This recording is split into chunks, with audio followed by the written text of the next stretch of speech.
भगवते वासुदेवाय।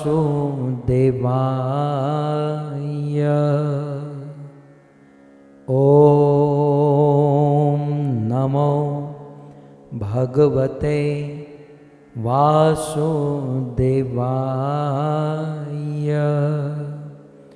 ॐ नमो भगवते वासुदेवाय।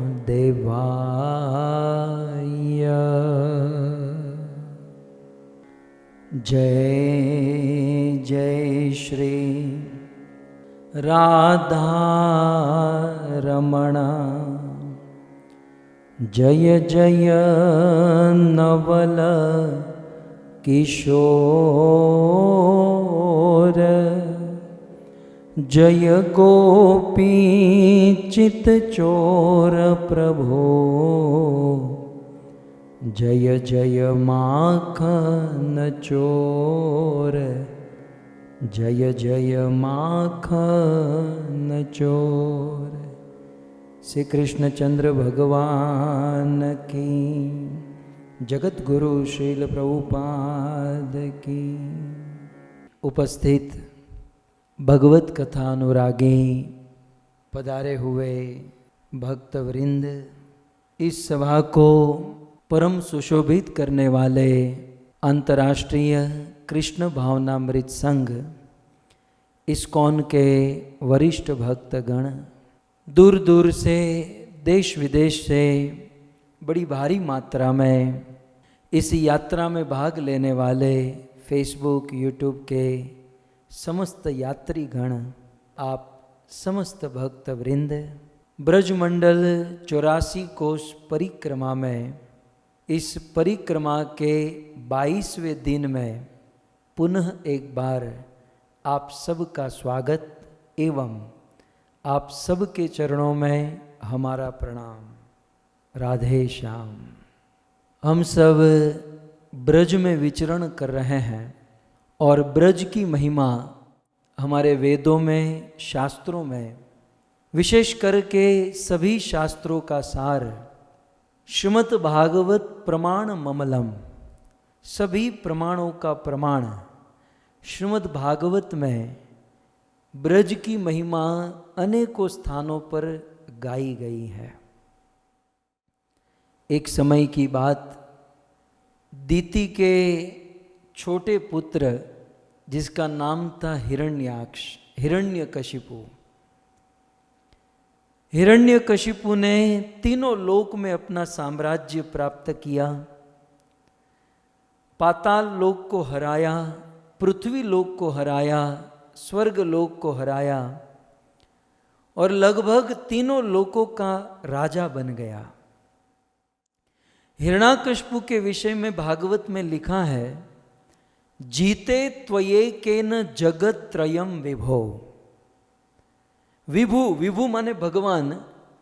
ऑलमोस्ट दुनिया वालों के लिए हिरण्याकशिपु भगवान बन चुका था। और जीते त्वयेकेन जगत त्रयम, जगत त्रयम तीनों जगत को जीते अकेला हिरण्याकशिपु जीत चुका था। और सब लोग भय के मारे हिरण्याकशिपु को भगवान मानते थे। परंतु उसी हिरण्याकशिपु के 4 पुत्र थे। उनमें से सबसे छोटा पुत्र जिसका नाम था प्रहलाद,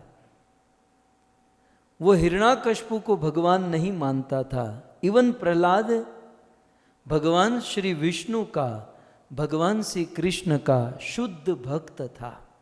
एक समय की बात, प्रहलाद महाराज लगभग 5 साल के थे। अपने गुरुकुल में शिक्षा प्राप्त करने गए। 1 साल गुरुकुल में पढ़कर जब प्रहलाद अपने घर पर वापस लौटे, तब माँ कयाधु ने प्रहलाद को स्नान कराया, सुंदर वस्त्र धारण कराया, बालों में तेल बेल डालकर चकाचक बनाकर अपने बाप हिरण्यकशिपु के पास भेज दिया। मैं बार बार ये सब कहता हूँ क्योंकि माता का कर्तव्य है छोटे बच्चों को नहलाए, सजाए, बालों में तेल डाले। सो प्रहलाद महाराज को सजा कर बिल्कुल स्वस्थ बनाकर हिरण्यकशिपु के पास भेजा।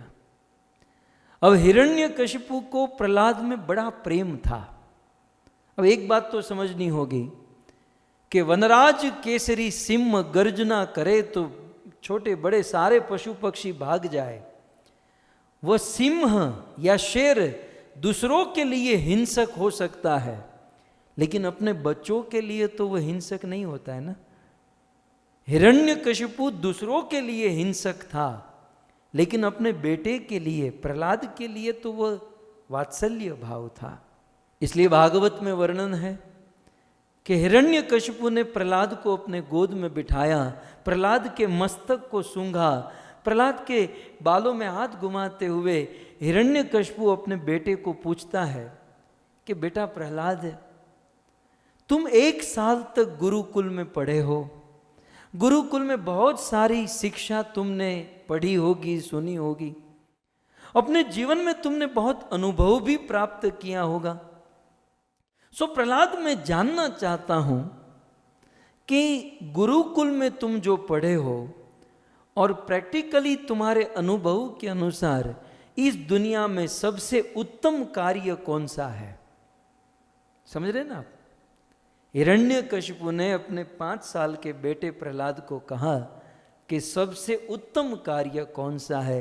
तो प्रहलाद ने कहा कि किसी बहुत बड़ी दुकान में जाना, वहाँ से खिलौना खरीदना और खिलौने से बैठकर खेलना सबसे उत्तम कार्य। आज का बच्चा होता तो यही कहता। लेकिन प्रहलाद तो प्रहलाद है।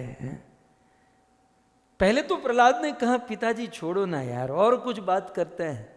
नहीं नहीं बेटा, मैं जानना चाहता हूं कि तुम्हारी थिंकिंग क्या है, तुम्हारी सोच कैसी है। अब हिरण्यकशिपु के मन में था कि प्रहलाद बोलेगा कि मुझे दाव पेच करना अच्छा लगता है, मुझे टैक्स वसूली करना अच्छा लगता है, मुझे युद्ध करना अच्छा लगता है, मुझे तो राजनीति अच्छी लगती है। हिरण्यकशिपु के मन में ये चल रहा था। लेकिन यहाँ तो गंगा उल्टी बह रही थी, वो कहाँ जानता था। सो बार बार हिरण्यकशिपु ने प्रहलाद को गोद में बिठाकर कहा कि बेटा बताओ तुम्हें सबसे अच्छा काम कौन सा लगता है। जब बार बार पूछा गया तो प्रहलाद महाराज अपने पिता हिरण्यकशिपु को जवाब देते हुए कहते हैं, श्लोक आपकी खिदमत में हाजिर है। सो श्री प्रहलाद उवाच, श्री प्रहलाद महाराज ने कहा। सो प्रहलाद महाराज ने क्या कहा आप देख सकते हैं। तत्साधुमन्ये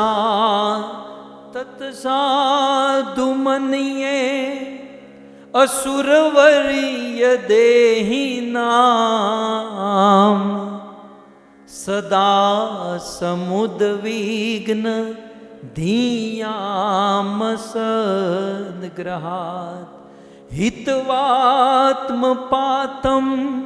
गृहिमन्धकूपं। पिताजी, हित्वात्मपातं गृहिमन्धकूपं वनं गतो यद् हरिमाश्रयेत, वनं गतो यद् हरिमाश्रयेत। जब हिरण्यकशिपु ने पूछा कि तुम्हें जीवन में सबसे अच्छी बात क्या लगती है, तो प्रहलाद महाराज जवाब। अब ये जवाब किसका है? प्रहलाद का। प्रहलाद के विषय में आप सब जानते हैं 12 महाजनों में से एक है। स्वयंभू, नारद, शंभु, कुमार, कपिलो, मनु, प्रहलाद, जनक, भीष्म, बलि, वैयार, सकीर्वयम। महाभागवत है प्रहलाद, शुद्ध भक्त है प्रहलाद। और ऐसे प्रहलाद का वचन भागवत में सुनिए, ब्रज की क्या महिमा बताते हैं। तो प्रहलाद उवाच, प्रहलाद महाराज कहते हैं कि तत्साधु मनिये असुर वर्य देहि नाम। शब्द को पकड़िएगा, संस्कृत पढ़ा रहा हूं आपको। इस श्लोक में संबोधन कहां पर है पहले ये खोजना है। सो प्रहलाद महाराज अपने पिता को संबोधन देते हैं। क्या संबोधन? असुर वर्य। पहली लाइन में बीच वाला शब्द है असुर वर्य। असुर माने असुर, वर्य माने श्रेष्ठ, असुरों के सरदार। तो प्रहलाद महाराज अपने पिताजी हिरण्यकशिपु को कहते हैं कि हे असुरों के सरदार। प्रहलाद ने अपने पिता को पिता नहीं कहा। आप देखिए श्लोक में ऐसा नहीं कहा हे पिताजी, डियर फादर, डियर पापा, नहीं। क्या कहा? असुरवर्य, हे असुरों के सम्राट, हे असुरों के सरदार। और ताजुब की बात यह है कि प्रहलाद ने अपने बाप को बाप नहीं कहा, असुरों का सरदार कहा। आश्चर्य यह है कि हिरण्यकशिपु को भी बुरा नहीं लगा। हिरण्यकशिपु की छाती चौड़ी हो गई कि मेरा बेटा मेरी महिमा जानता है, आखिर अल्टीमेटली तो मैं असुरों का सरदार ही तो हूं, असुरों का राजा ही तो हूं, मतलब मेरी पोजीशन समझ रहा है। आचार्यों ने यहां पर बहुत सुंदर सिद्धांत दे दिया कि प्रहलाद ने हिरण्यकशिपु को पिता, बाप, फादर ऐसा क्यों नहीं कहा, असुरों के सम्राट क्यों कहा? तब आचार्य गण कहते हैं कि प्रहलाद महाराज अपने पिता को पिता मानते ही नहीं थे, क्योंकि पिता वो है जो अपने बेटे को भगवान के शरणों में भेजे। बाप और बेटे का संबंध भगवान ऋषभ देव ने पंचम स्कंद में बताया कि पिता किसे कहते हैं। पिता वो है जो अपने फूल जैसे बच्चों को संस्कार दे, संस्कार के साथ साथ राम और कृष्ण की भक्ति प्रदान करे। यदि कोई पिता अपने संतान, अपने बच्चों को भक्ति नहीं दे सकता, उसे बच्चे पैदा करने का कोई अधिकार नहीं है। ऐसी बात भक्ति विनोद ठाकुर से लेकर श्रील प्रभुपाद ने बताई है। किसी भी गृहस्थी को बच्चे पैदा करने का अधिकार तब है जब अपने बच्चों को भगवान की भक्ति दे सके, क्योंकि बाप और बेटे का संबंध, पिता का सबसे पहला कर्तव्य यह है अपने बेटे को मौत के मुख से बचाए, जन्म मृत्यु के बंधन से मुक्त करे। और इसीलिए अब देखो, मैं ये नहीं कहता अपने बच्चों को पढ़ाना नहीं चाहिए, लिखाना नहीं चाहिए। बच्चों को पढ़ाना, लिखाना, खिलाना, पिलाना, कपड़े पहनाना, ये सारी चीज हैं, लेकिन ये सब गौण है, ये सब सेकेंडरी है। एक पिता का सबसे पहला कर्तव्य है अपने बच्चे को मौत के मुख से दूर करे, बारंबार जन्म मृत्यु के चक्र से मुक्त कराए।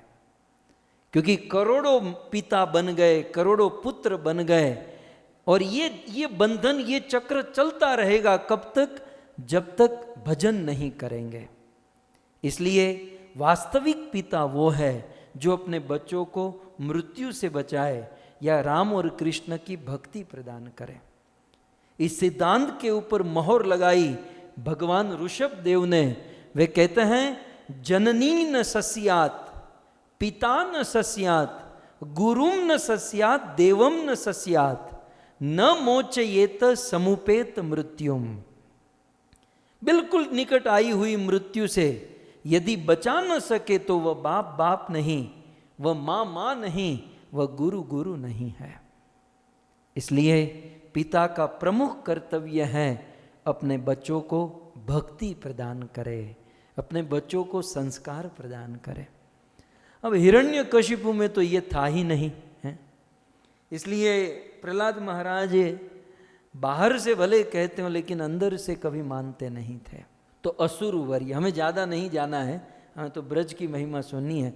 तो हे असुरों के सरदार, आपने जो मुझे पूछा है कि सबसे अच्छी बात क्या लगती है, तो तत्साधु, साधु माने अच्छी बात है, मजे की बात, अच्छी बात, जैसे हम लोग लोकल भाषा में बोलते हैं ना, लेकिन संस्कृत भाषा में उसे साधु कहते हैं।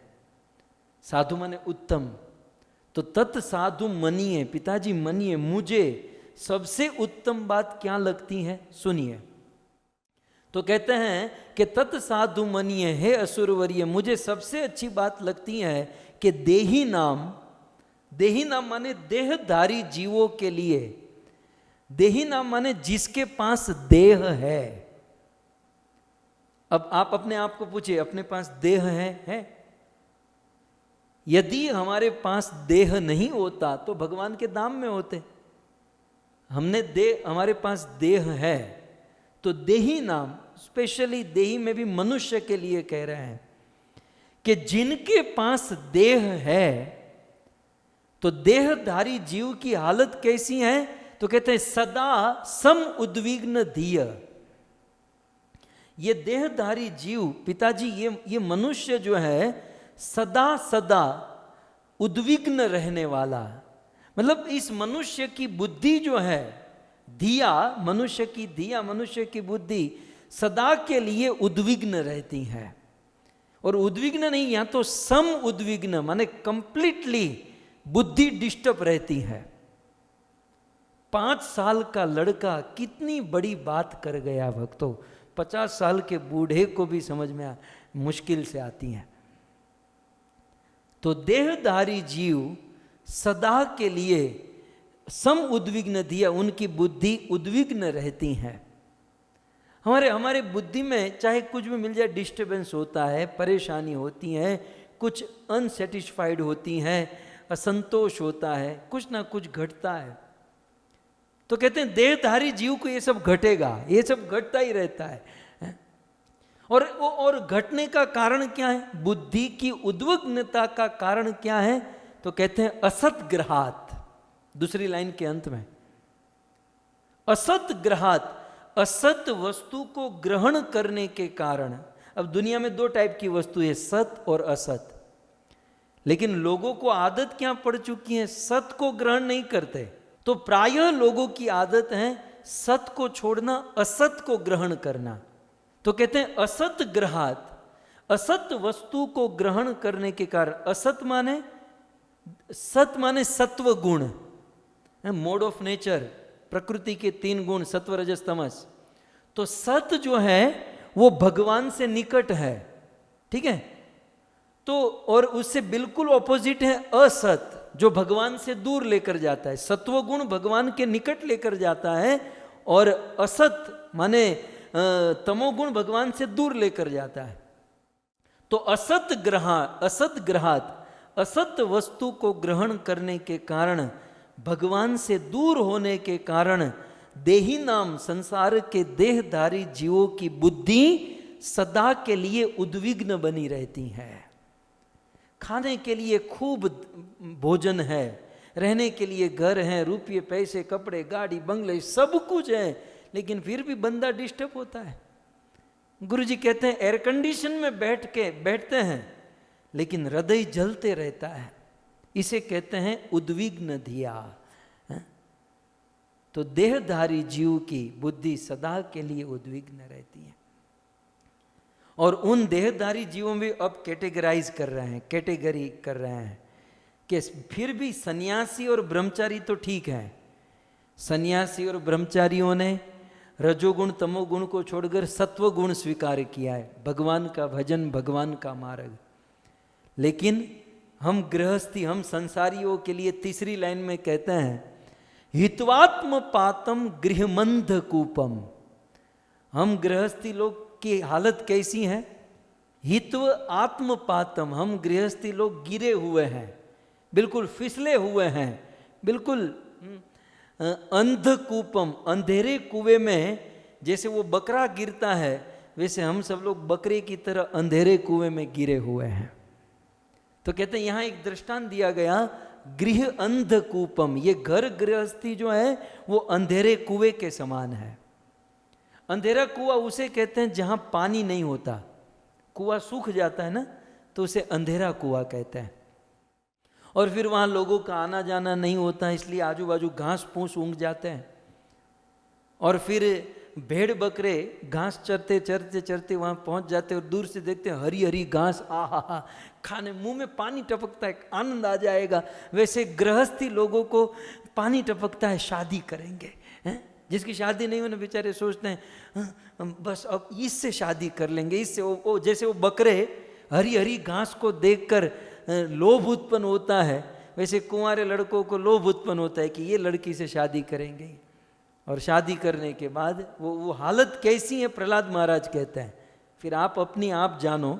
लेकिन प्रहलाद महाराज कहते हैं कि जैसे बकरा दूर से देखता है हरी हरी घास, और फिर खाने के लिए सीधा उस घास के पास पहुंचता है, लेकिन वो जानता नहीं है कि वहाँ अंधेरा कुआं है।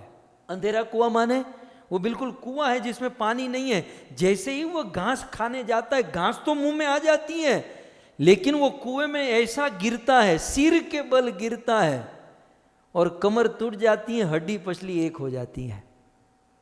तो ये घर गृहस्थी जो है ना, उस अंधेरे कुएं में गिरने के समान है।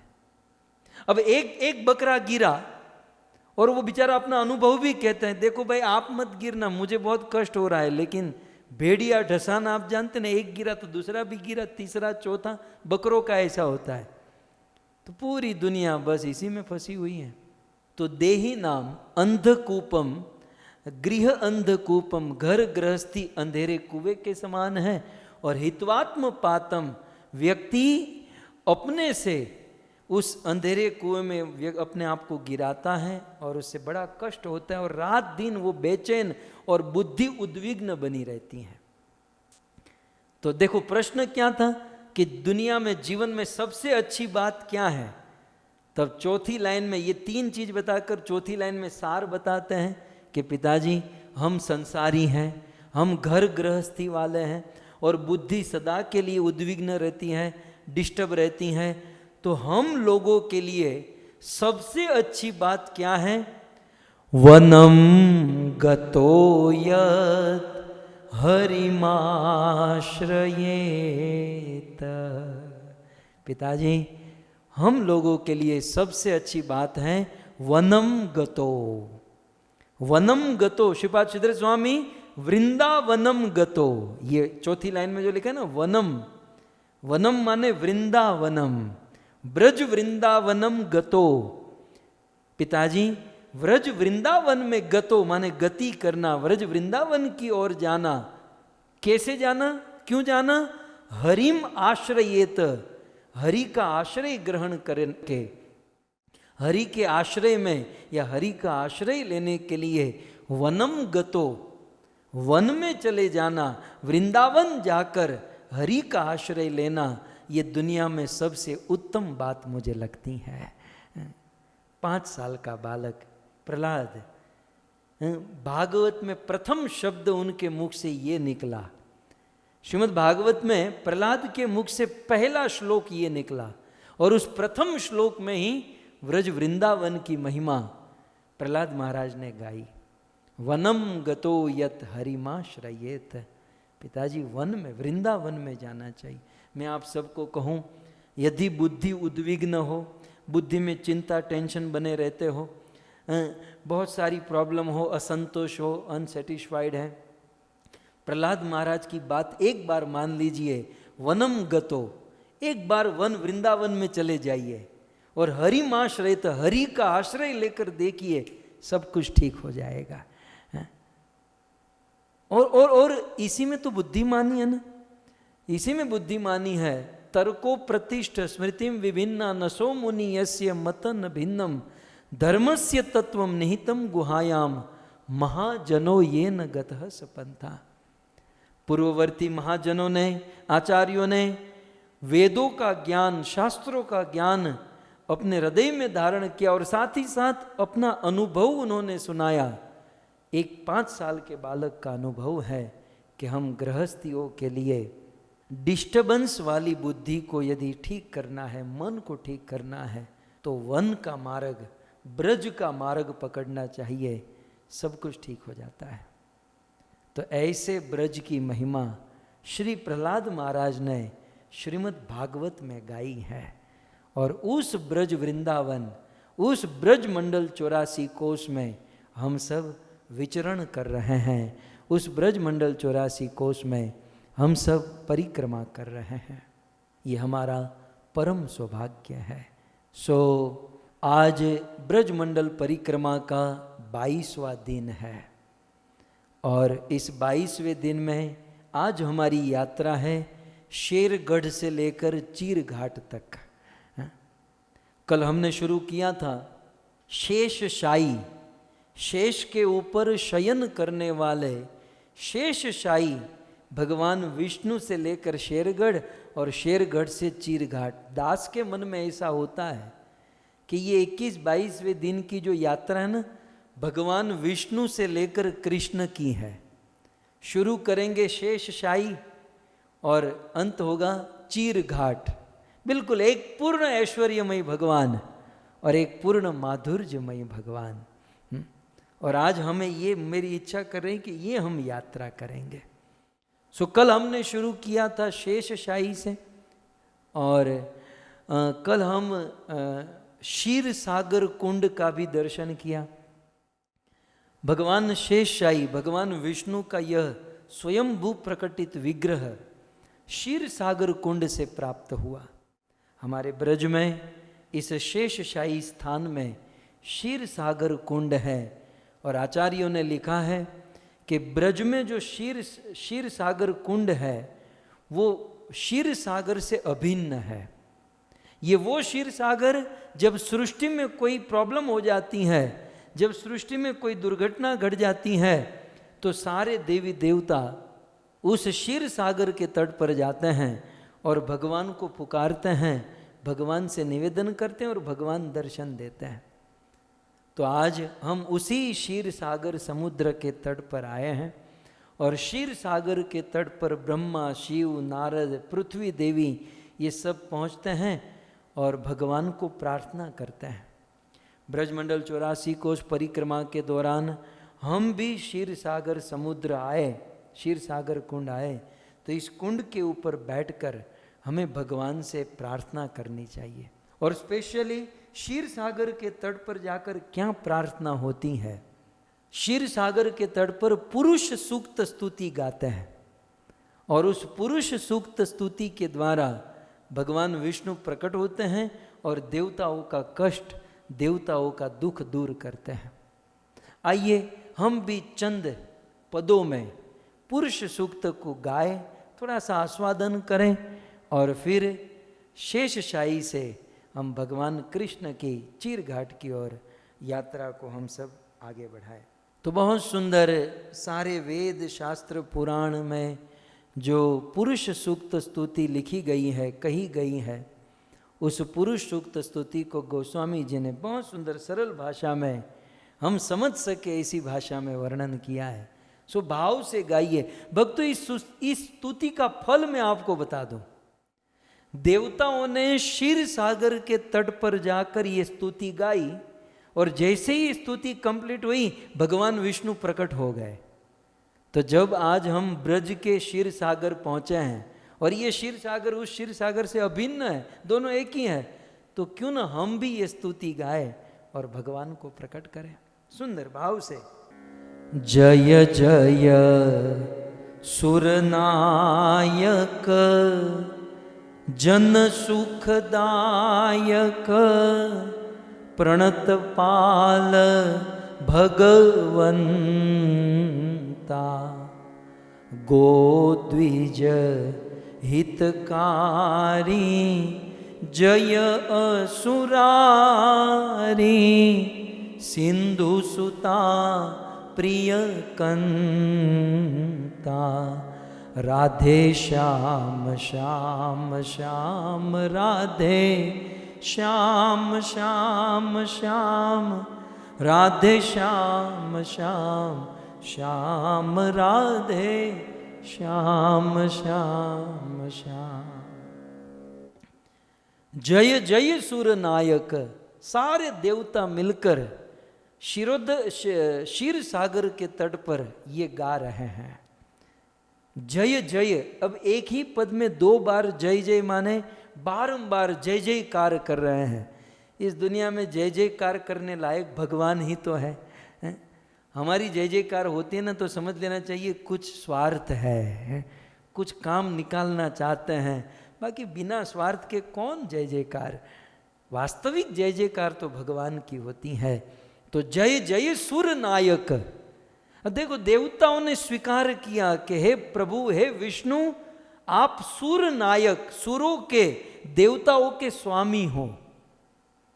अब देखिए, वेदों के सारे सिद्धांत इस स्तुति में प्रस्तुत हो जाते हैं। हमारे पास इतना टाइम नहीं है।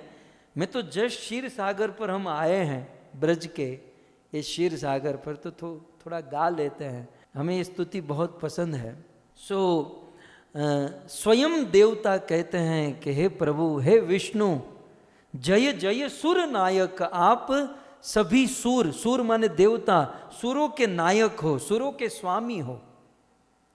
और इतना ही नहीं, जन सुखदायक, सूर नायक, देवताओं के नायक हो, स्वामी हो, और जन संसार के लोगों के सुखदायक, आप सुख देने वाले हो।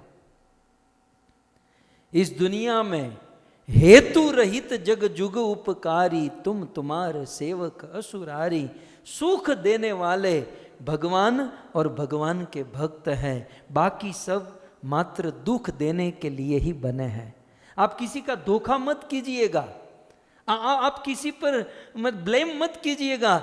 दुनिया और दुनिया के लोग बने ही हैं दुख देने के लिए।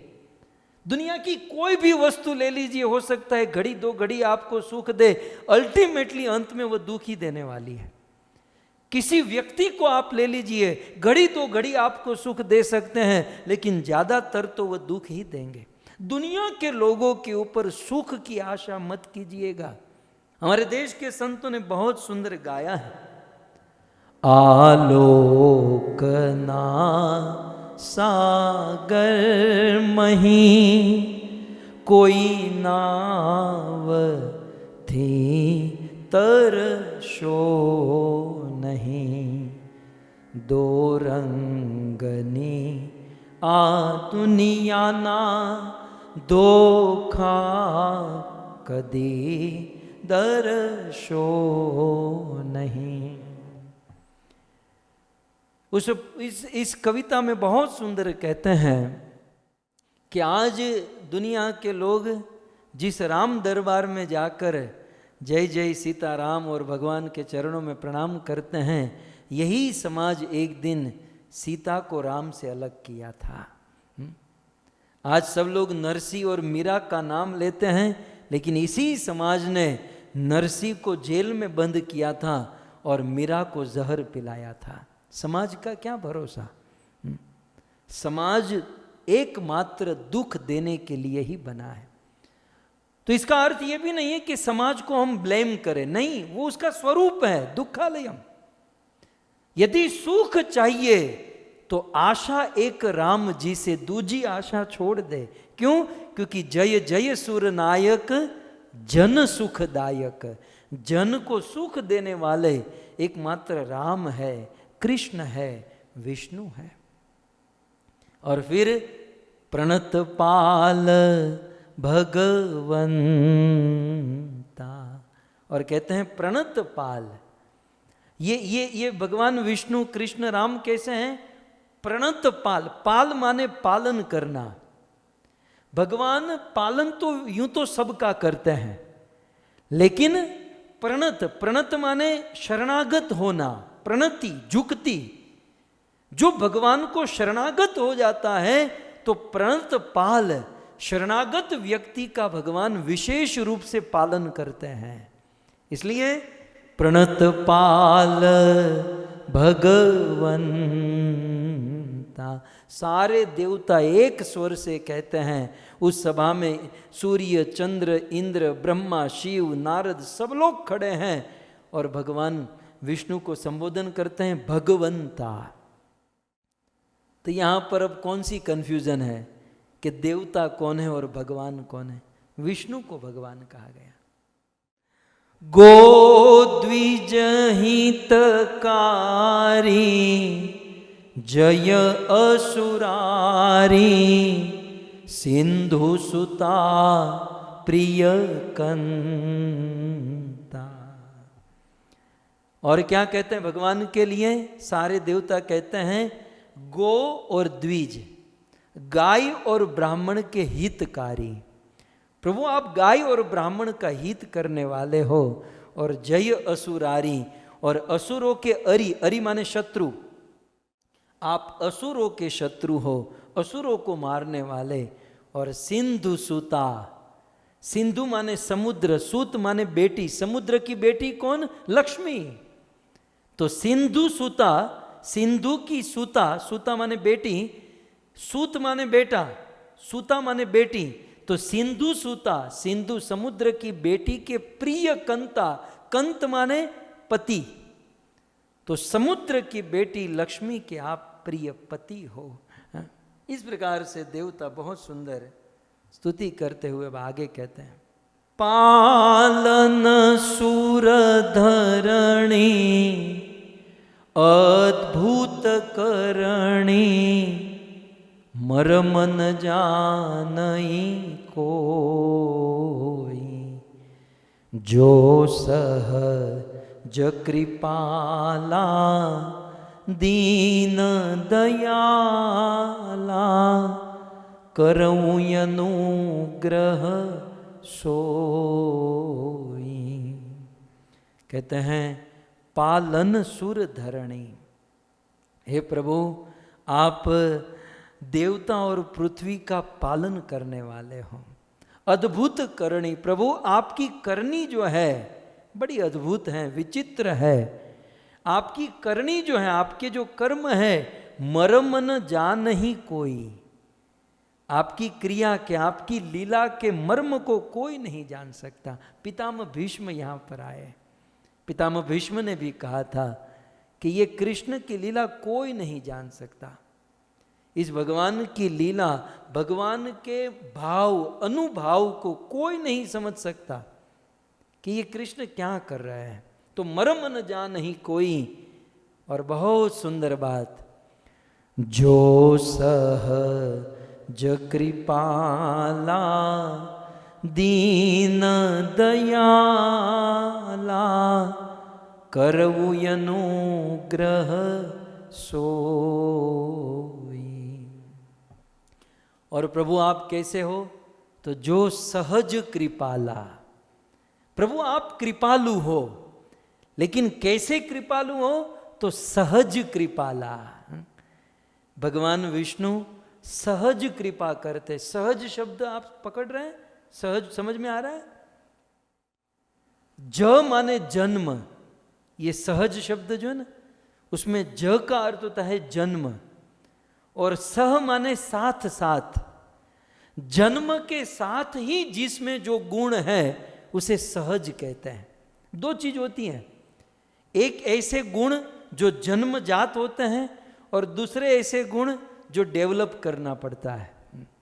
तो भगवान विष्णु में, कृष्ण में कृपा करने का जो गुण है ना, वो सहज है। सह जन्म सहित, वो जब से है तब से है। अर्थात कृपा करना ये भगवान की ड्यूटी नहीं, कृपा करना ये हमारे भगवान का स्वभाव है। तो जो सहज कृपाला दीन दयाला करऊं अनुग्रह सोई। इस प्रकार अनेक श्लोकों में भगवान विष्णु को बिरदाया गया, और देवता अनेकों श्लोकों में इस प्रकार से जब स्तुति करते हैं तो तुरंत आचार्यगण कहते हैं कि भगवान विष्णु प्रकट हो गए। तो हम भी ब्रज में क्षीर सागर कुंड आए हैं, चंद 2 श्लोक हमने उच्चारण किए। भगवान विष्णु आपके सामने प्रकट ही हैं, ब्लू बैकग्राउंड में आप दर्शन कर ही सकते हैं। अब देखो जैसा भाव होगा वैसे भगवान प्रकट होंगे। सो भगवान शेषशाही के रूप में प्रकट हुए। आइए, शेषशाही से हम सब लोग पहुँचे हैं शेरगढ़। आज की रात हम लोग शेरगढ़ रुके थे, आज का दिन शेरगढ़। आज हमारी यात्रा है शेरगढ़ से लेकर चीरघाट तक, और शेरगढ़ से चीरघाट का जो रूट है वो आप देख सकते हैं। आज हमें ये रूट तय करना है, शेरगढ़ से चीरघाट तक ये रूट हमें लेना है। सो बड़ा प्यारा रूट है। आज भी लगभग 14 किलोमीटर हमें चलना है और ब्रजमंडल परिक्रमा की यह यात्रा करनी है। सर्वप्रथम यदि हम देखें तो शेरगढ़ से शुरू करें, शेरगढ़ से शुरू करें तो सबसे पहले आता है खेलन वन। ये खेलन वन में इसकी लीला कल आपने सुनी, किस प्रकार कृष्ण और बलराम खेलन वन में खेलने में इतने मग्न हो गए, इतने मग्न हो गए कि भोजन का भी भान नहीं रहा। बच्चे होते ना, खेलते खेलते इतने मग्न हो जाते हैं। बस भगवान से यही प्रार्थना है कि जब छोटे बच्चे थे और खेलने में इतने मग्न हो जाते थे कि भोजन भी याद नहीं रहता था। आज भक्ति में हम लोग इतने मग्न हो जाए कि भोजन भी हम भूल जाए हैं? हमारा ऐसा नहीं है। पहले भोजन भूखे भजन नहीं गोपाला, पहले भोजन फिर भक्ति। लेकिन धन्य है। सो सखाओं के साथ खेलने में मग्न कृष्ण बलराम भोजन नहीं किए, और वहाँ माँ यशोदा के हृदय में ये बात स्मरण हुई।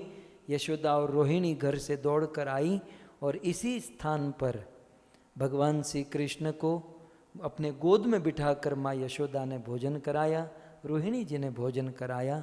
और ये जो कुंड है, इस कुंड में स्वयं भगवान ने जल पिया, स्नान किया और गौ माता को जल पिलाया।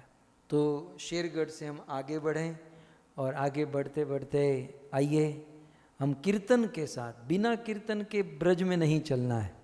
सो भाव से कीर्तन करते हुए हम लोग आगे बढ़ेंगे आज।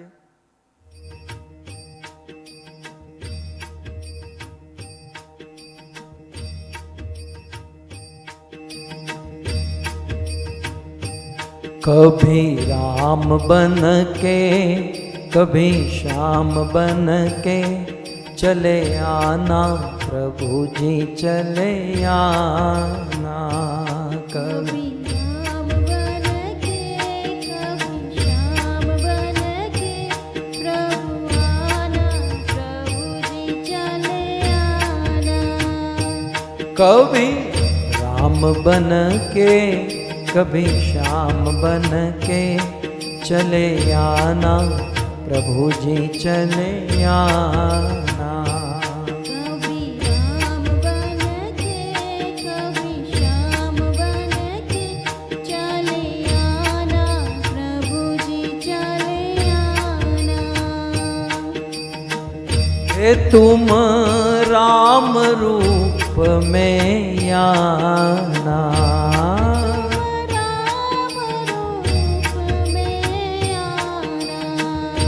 सीता को साथ में लाना, सीता को साथ में लाना। सीता को साथ में लाना। सीता को साथ में लाना। सीता साथ में हो, धनुष हाथ में हो, चले आना प्रभु जी चले आना।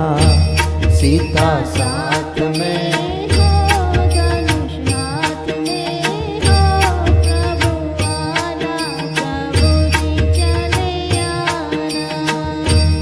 कभी राम बन के कभी श्याम बन के चले आना प्रभु जी चले आना। कभी राम बन के कभी श्याम बन के चले आना प्रभु जी चले आना। हमारी यात्रा धीरे धीरे आगे बढ़ रही है। खेलन वन से बलराम कुंड से हम धीरे धीरे आगे बढ़े तो आप देख सकते हैं हमें विहार वन की ओर आगे जाना है। लेकिन हम पहले यमुना का दर्शन करने के लिए जाएंगे। एक बहुत सुंदर स्थान है और फिर वहां से वापस आना है क्योंकि वहां एंड पॉइंट है। तो आइए खेलन वन बलराम कुंड से आगे बढ़े। हमने लेफ्ट किया और लेफ्ट करके यहाँ पर बहुत सुंदर यमुना जी का दर्शन है। यमुना जी का दर्शन और यमुना के तट पर राम घाट।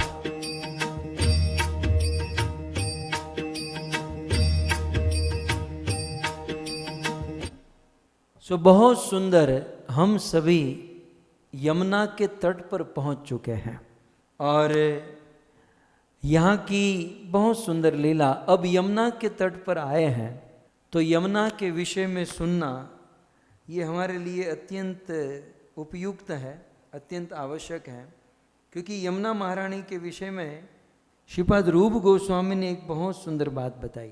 आप देख सकते हैं यमुना महारानी के विषय में श्रीपाद रूप गोस्वामी कहते हैं, तुष्ट बुद्धि रष्ट केन निर्मलो मीत चेष्टिताम त्वामनेन भानुपुत्री सर्वदेव वेष्टिताम यस्तविति वर्धस्य वह सर्व पाप मोचने भक्ति पुरमस्य देवी पुंडरीक लोचने।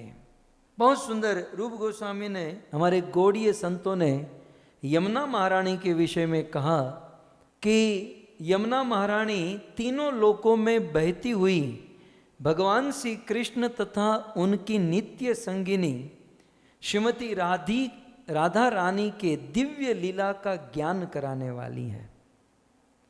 यदि कोई व्यक्ति यमुना की महिमा को गाता है या सुनता है तो वह कितना भी अधम पापी क्यों न हो, वह तुरंत पापों से मुक्त होकर मुक्ति को प्राप्त कर जाता है। जब जब भगवान श्री कृष्ण यमुना के जल में क्रीड़ा करते हैं, उनके शरीर पर लगा चंदन एवं सिंदूर यमुना के जल में मिलकर उस यमुना के जल को सुगंधित बना देता है। श्रीपाद रूप गोस्वामी कहते हैं कि मेरी यमुना महारानी के चरणों में इतनी ही प्रार्थना है कि मेरे हृदय को समस्त दूषणों से मुक्त करें, मेरे हृदय को पवित्र करें और भगवान की लीला में मेरे हृदय को रमाए। तो इस प्रकार यमुना महारानी की महिमा रूप गोस्वामी ने गाई है। श्रीमद् भागवत में श्री सुखदेव गोस्वामी ने 3 भक्तों का जिक्र किया है। सुखदेव गोस्वामी ने श्रीमद् भागवत में जिक्र किया कि 3 लोग जो हैं वो भगवान के भक्तों में सबसे उत्तम, सबसे श्रेष्ठ है। वे 3 कौन? और स्वयं भगवान इन तीनों को देखकर बड़े प्रसन्न होते हैं। ये 3 भगवान को सबसे अधिक आनंद देने वाले भक्त हैं, इसलिए इसे इस 3 को हरि भक्तों में गिनाया गया। हरि भक्त वर्य, हरि भक्तों में सबसे उत्तम 3। सुखदेव गोस्वामी 10वें स्कंद 11वें अध्याय 36वें श्लोक में कहते हैं, वृंदावनम गोवर्धनम यमुना पुलिनानि च वीक्ष्यासीदुत्तमा प्रीति राम माधवयो नृप, राम माधवयो नृप।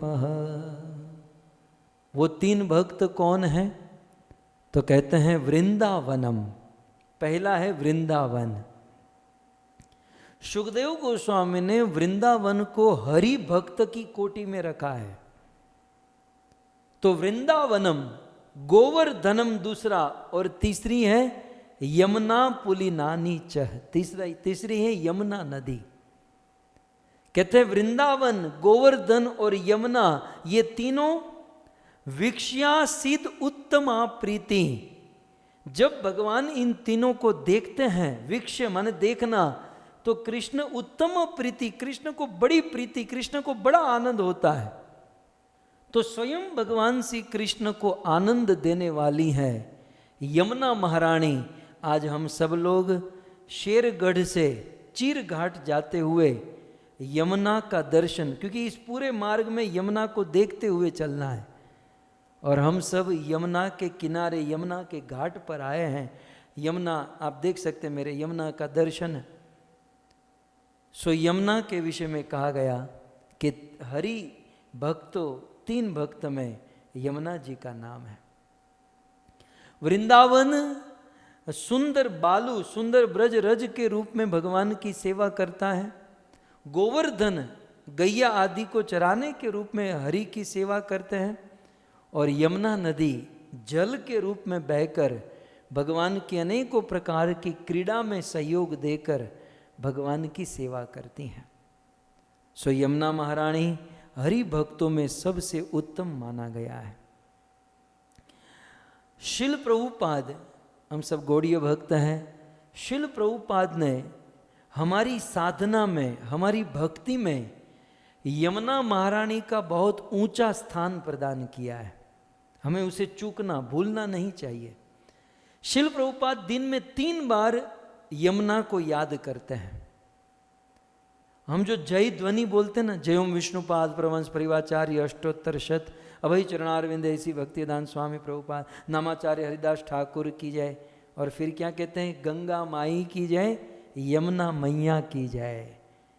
तो शिल प्रभुपाद जय ध्वनि में यमुना जी का नाम रखते हैं, और हमारे इस्कॉन में प्रतिदिन जय जयकार करते हुए यमुना महारानी का ये किया जाता है।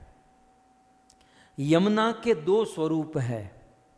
एक तो यमुना जो है ये देवी के रूप में है, एक यमुना देवी के रूप में है, और दूसरी यमुना जो है वो नदी के रूप में है। ये हम यहाँ पर पहुँचे हैं, ये राम घाट है और ये यमुना का किनारा है। आप देखते रहिए, सुनते रहिए। सो यमुना जो है उसके 2 रूप हैं, एक मूर्तिमान कन्या देवी के रूप में, और यमुना का दूसरा रूप है जल के रूप में, जल के रूप में प्रवाहित होकर सेवा करती है। हमारे गौड़ीय संप्रदाय में रूप गोस्वामी और बलदेव विद्याभूषण ने यमुना जी को विशाखा सखी का अंश, विशाखा सखी का अवतार माना है। सो यमुना महारानी विशाखा देवी का अंश है, विशाखा देवी का अवतार है, जिसे अचिंत भेदा भेद तत्व में रखा गया है। आप सब जानते हैं यमुना महारानी का जन्म कब हुआ। वैसे यमुना तो आदि अनादि काल से हैं, परंतु यमुना महारानी का इस संसार में, इस पृथ्वी पर जन्म चैत्र मास शुक्ल पक्ष और षष्ठी तिथि को हुआ, जिसे यमुना षष्ठी भी कहते हैं, चैत्र शुक्ल षष्ठी। और आपने गंगा माता का पिक्चर देखा होगा। माँ गंगा जिस वाहन पर सवार होकर चलती हैं, वो वाहन कौन सा है? मगर, मकर, क्रोकोडाइल। सो गंगा जी का वाहन मगर है, तो यमुना का वाहन कौन सा है? यमुना जल में कितनी बार स्नान किए हो?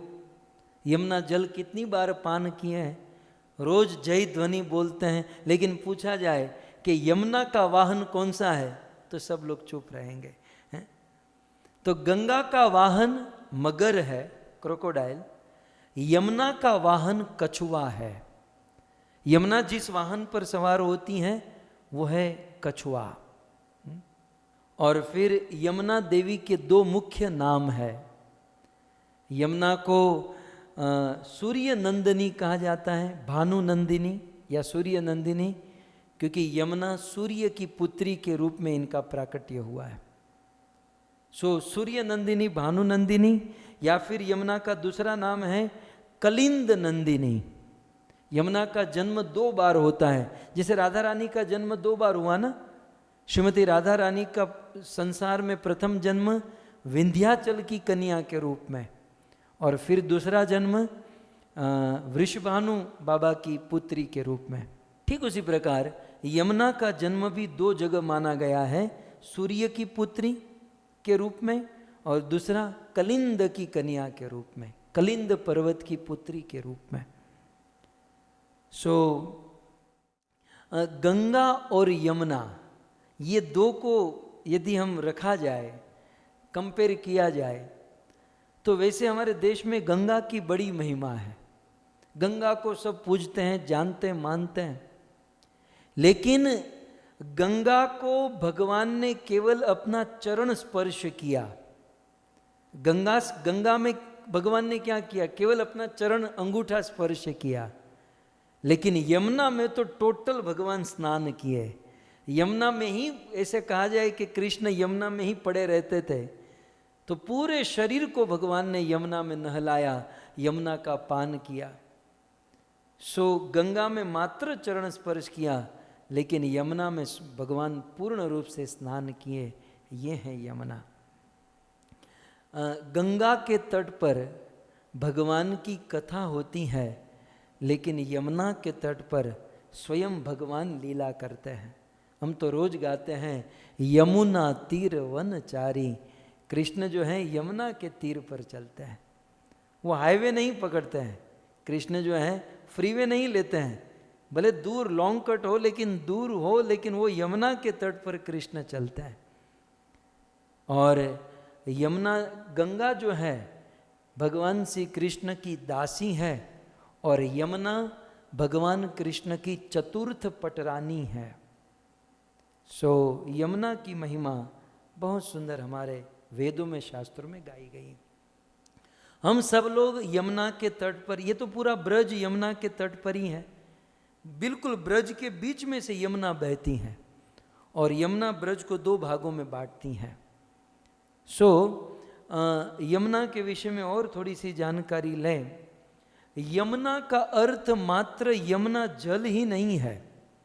जब हम बोलते हैं कि यहाँ पर यमुना है, जब हम बोलते हैं कि हम यमुना जल घर पर लेकर आए, तो हमको कुछ वस्तु उसके साथ पकड़ लेनी चाहिए, समझ लेनी चाहिए। यमुना का अर्थ है यमुना की रज और यमुना का तट। यमुना में जो रज है, अभी रूप गोस्वामी ने जैसे कहा कि जब भगवान श्री कृष्ण यमुना में स्नान करते हैं तो भगवान के चरणों की रज यमुना में गिरती है, और ब्रज की रज यमुना में गिरती है, गाय से उड़ने वाली रज यमुना में गिरती है। तो यमुना माने भगवान श्री कृष्ण के चरणों की रज यमुना में है, और यमुना का तट जो यमुना का स्वरूप माना गया है। तो इस प्रकार यमुना की रज को सद्य वशीकरण चूर्ण कहा गया है। भगवान कृष्ण को सद्य, तुरंत वश में करना हो तो यमुना की रज सद्य वशीकरण चूर्ण है। यमुना जो है ना, एक बहुत बड़ी प्रीचर है। यमुना जो है ना, ये हम तो क्या प्रीचिंग करते हैं, यमुना नदी क्या करती हैं, ब्रज में भगवान श्री कृष्ण के चरणों की रज यमुना में जाती हैं, गाय के खुर की रज यमुना में जाती हैं, और ब्रज की रज भी यमुना में जाती हैं। यमुना ये कृष्ण के चरणों की रज, ब्रज रज, गाय के चरणों की रज, इसे उठाती हैं और उठाकर पूरे भारत में बहती हैं। तो ये भगवान कृष्ण के चरणों की रज यमुना पूरे भारत में प्रचार करते हुए चलती हैं। तो पूरे भारत को भेद कर यमुना समुद्र में जहाँ मिलती है, वहाँ तक सभी देश, राज्य, प्रांत में भगवान के चरणों की रज, ब्रज रज को प्रसारित करती है, प्रचारित करती हैं। यमुना यदि नदी है तो नदी के अनेकों अंग माने गए हैं। तो यमुना नदी अपने प्रत्येक अंगों से भगवान की सेवा करती हैं। जैसे अम्बरीश महाराज के विषय में आया, सवे मनः कृष्ण पदार विंदयो, वैसे यमुना महारानी के विषय में वर्णन है कि यमुना महारानी का मुख जो है, यमुना नदी का मुख क्या है, तो यमुना के ऊपर उड़ने वाले पक्षी जो है, पंखी जो है, वो यमुना नदी के मुख है। केवल यमुना के नहीं, किसी भी नदी के मुख उस पक्षियों को माना गया है। सो यमुना का मुख, ऊपर उड़ने वाले पक्षी, तो यमुना अपने मुख रूपी पक्षी से कृष्ण का गीत गाती है। फिर यमुना नदी का नेत्र क्या है, यमुना में उगने वाले कमल, तो यमुना कमल रूपी नेत्र से निरंतर भगवान का दर्शन करती है। फिर आगे कहते हैं यमुना के कान क्या है, भृंग, भ्रवर जो है, भृंग जो है वो यमुना नदी के कर्ण कान है, और इस भृंग के माध्यम से देवी यमुना भगवान के गुण रूप लीला को सुनती है। और फिर आगे कहते हैं यमुना नदी की नासिका क्या है, तो यमुना नदी में रहने वाली जो मछली है वो यमुना नदी की नासिका है।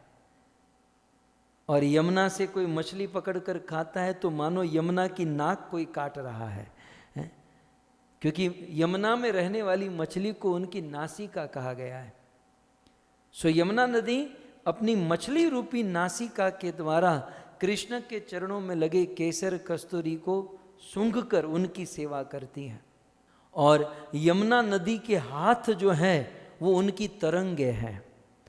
तो यमुना नदी अपने हाथ रूपी तरंगों से भगवान श्री कृष्ण को आलिंगन करती है, भगवान श्री कृष्ण की सेवा करती हैं।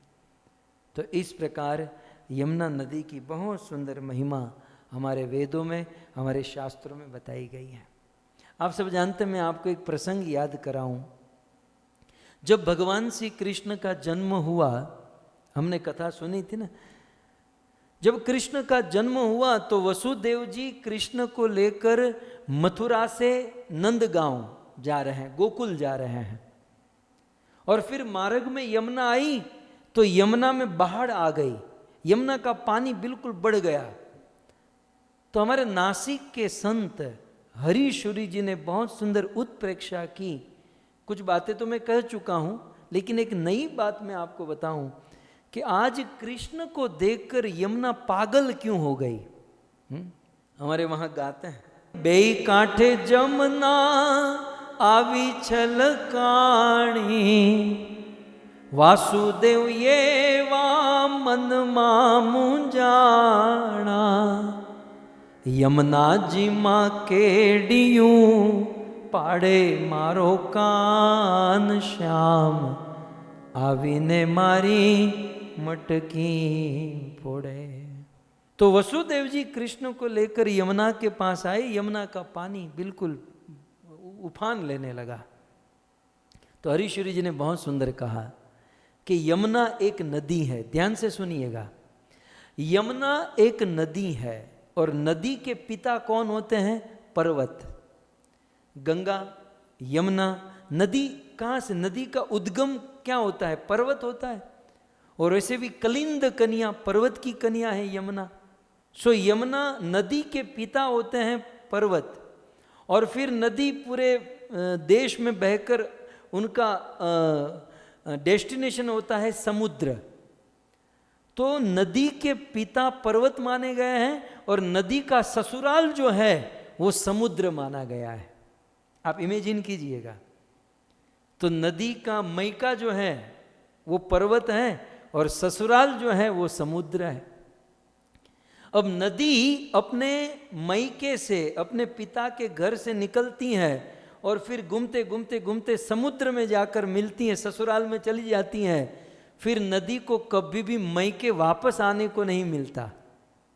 आजकल की महिला तो मैके जा सकती हैं, लेकिन नदी को इतना प्रॉब्लम, मतलब नदी के जीवन में इतना रिस्ट्रिक्शन होता है कि एक बार पर्वत से निकली तो निकली, अब वो रिवर्स जल नहीं आ सकता। तो यमुना ने सोचा कि मैं नदी हूं, कलिंद पर्वत की कन्या, पिता के घर से निकली, तो अब जब विवाह होगा ससुराल में चली जाओगी, फिर मुझे मेरे पिता का दर्शन नहीं मिलेगा, मैं मेरे पिता से मिल नहीं पाऊंगी।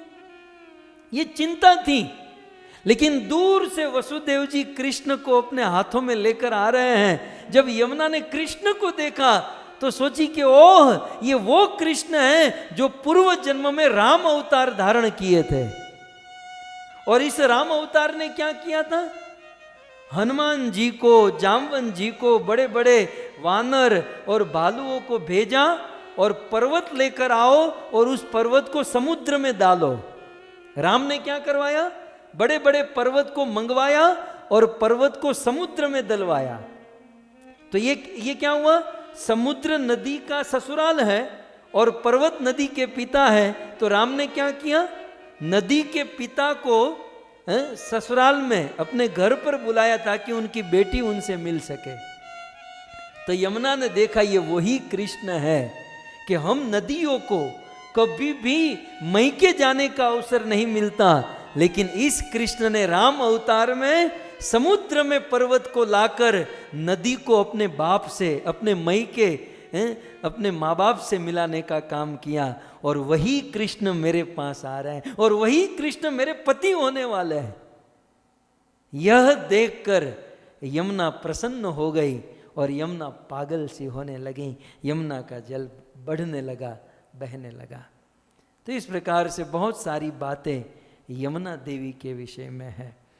यमुना देवी भगवान श्री कृष्ण की पटरानी है, चतुर्थ प्रिया। मुख्य रानियों में चौथा नाम यमुना जी का आता है। और आप जानते हैं कृष्ण और यमुना का विवाह किसने करवाया? अर्जुन ने। ये अर्जुन वैसे ही सखा नहीं बना, सेटिंग करवाया है अर्जुन ने। अर्जुन जब मृगड़ा करने गया ना, तो वहाँ पर यमुना जी का दर्शन हुआ और अर्जुन ने पूछा आप कौन? श्रीमद् भागवत में कथा है। तो कहा कि मैं यहाँ तपस्या कर रही हूँ कृष्ण से विवाह करने के लिए। अब कृष्ण तो सब जानते ही थे, लेकिन पहले ये मर्यादा होती थी कि डायरेक्ट शादी न करे, किसी को बीच में रख कर शादी होती थी, जिन्हें अपने हमारी गुजराती देशी भाषा में वछेटिया कहवाय, और आप लोग उसे मिडल मैन कहते हैं, बीच में किसी को रख कर। तो कृष्ण की यमुना के साथ जो विवाह हुआ उसमें मिडल मैन जो था वो अर्जुन था, और कृष्ण और यमुना का विवाह चतुर्थ पटरानी के रूप में हुआ। विवाह के बाद आप सब जानते हो कि द्वारिका में 16,108 रानियों में भगवान ने किसी से भेदभाव नहीं किया, सबको न्याय दिया, और सभी रानी के 10-10 पुत्र। ठीक है, कृष्ण की सभी पत्नी के 10-10 पुत्र। तो फिर प्रश्न होगा कि कृष्ण का विवाह यमुना से हुआ तो यमुना के भी 10 पुत्र हो गए। तो नोट कर लीजिए, यमुना महारानी को कृष्ण से 10 पुत्र हुए। वह 10 पुत्र का नाम श्रुत, कवि, वृष, वीर, सुबाहु, भद्रश, शांति, दर्श, पूर्णमास और सोमक। इस प्रकार कृष्ण और यमुना के ये 10 पुत्र हुए, और ये सब लोग द्वारिका में रहते थे।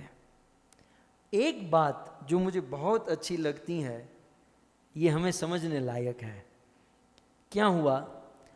भगवान श्री कृष्ण जब अपनी सारी लीला समाप्त करके अपने धाम में चले गए, जब कृष्ण चले गए तो उनकी 16,108 पत्नियां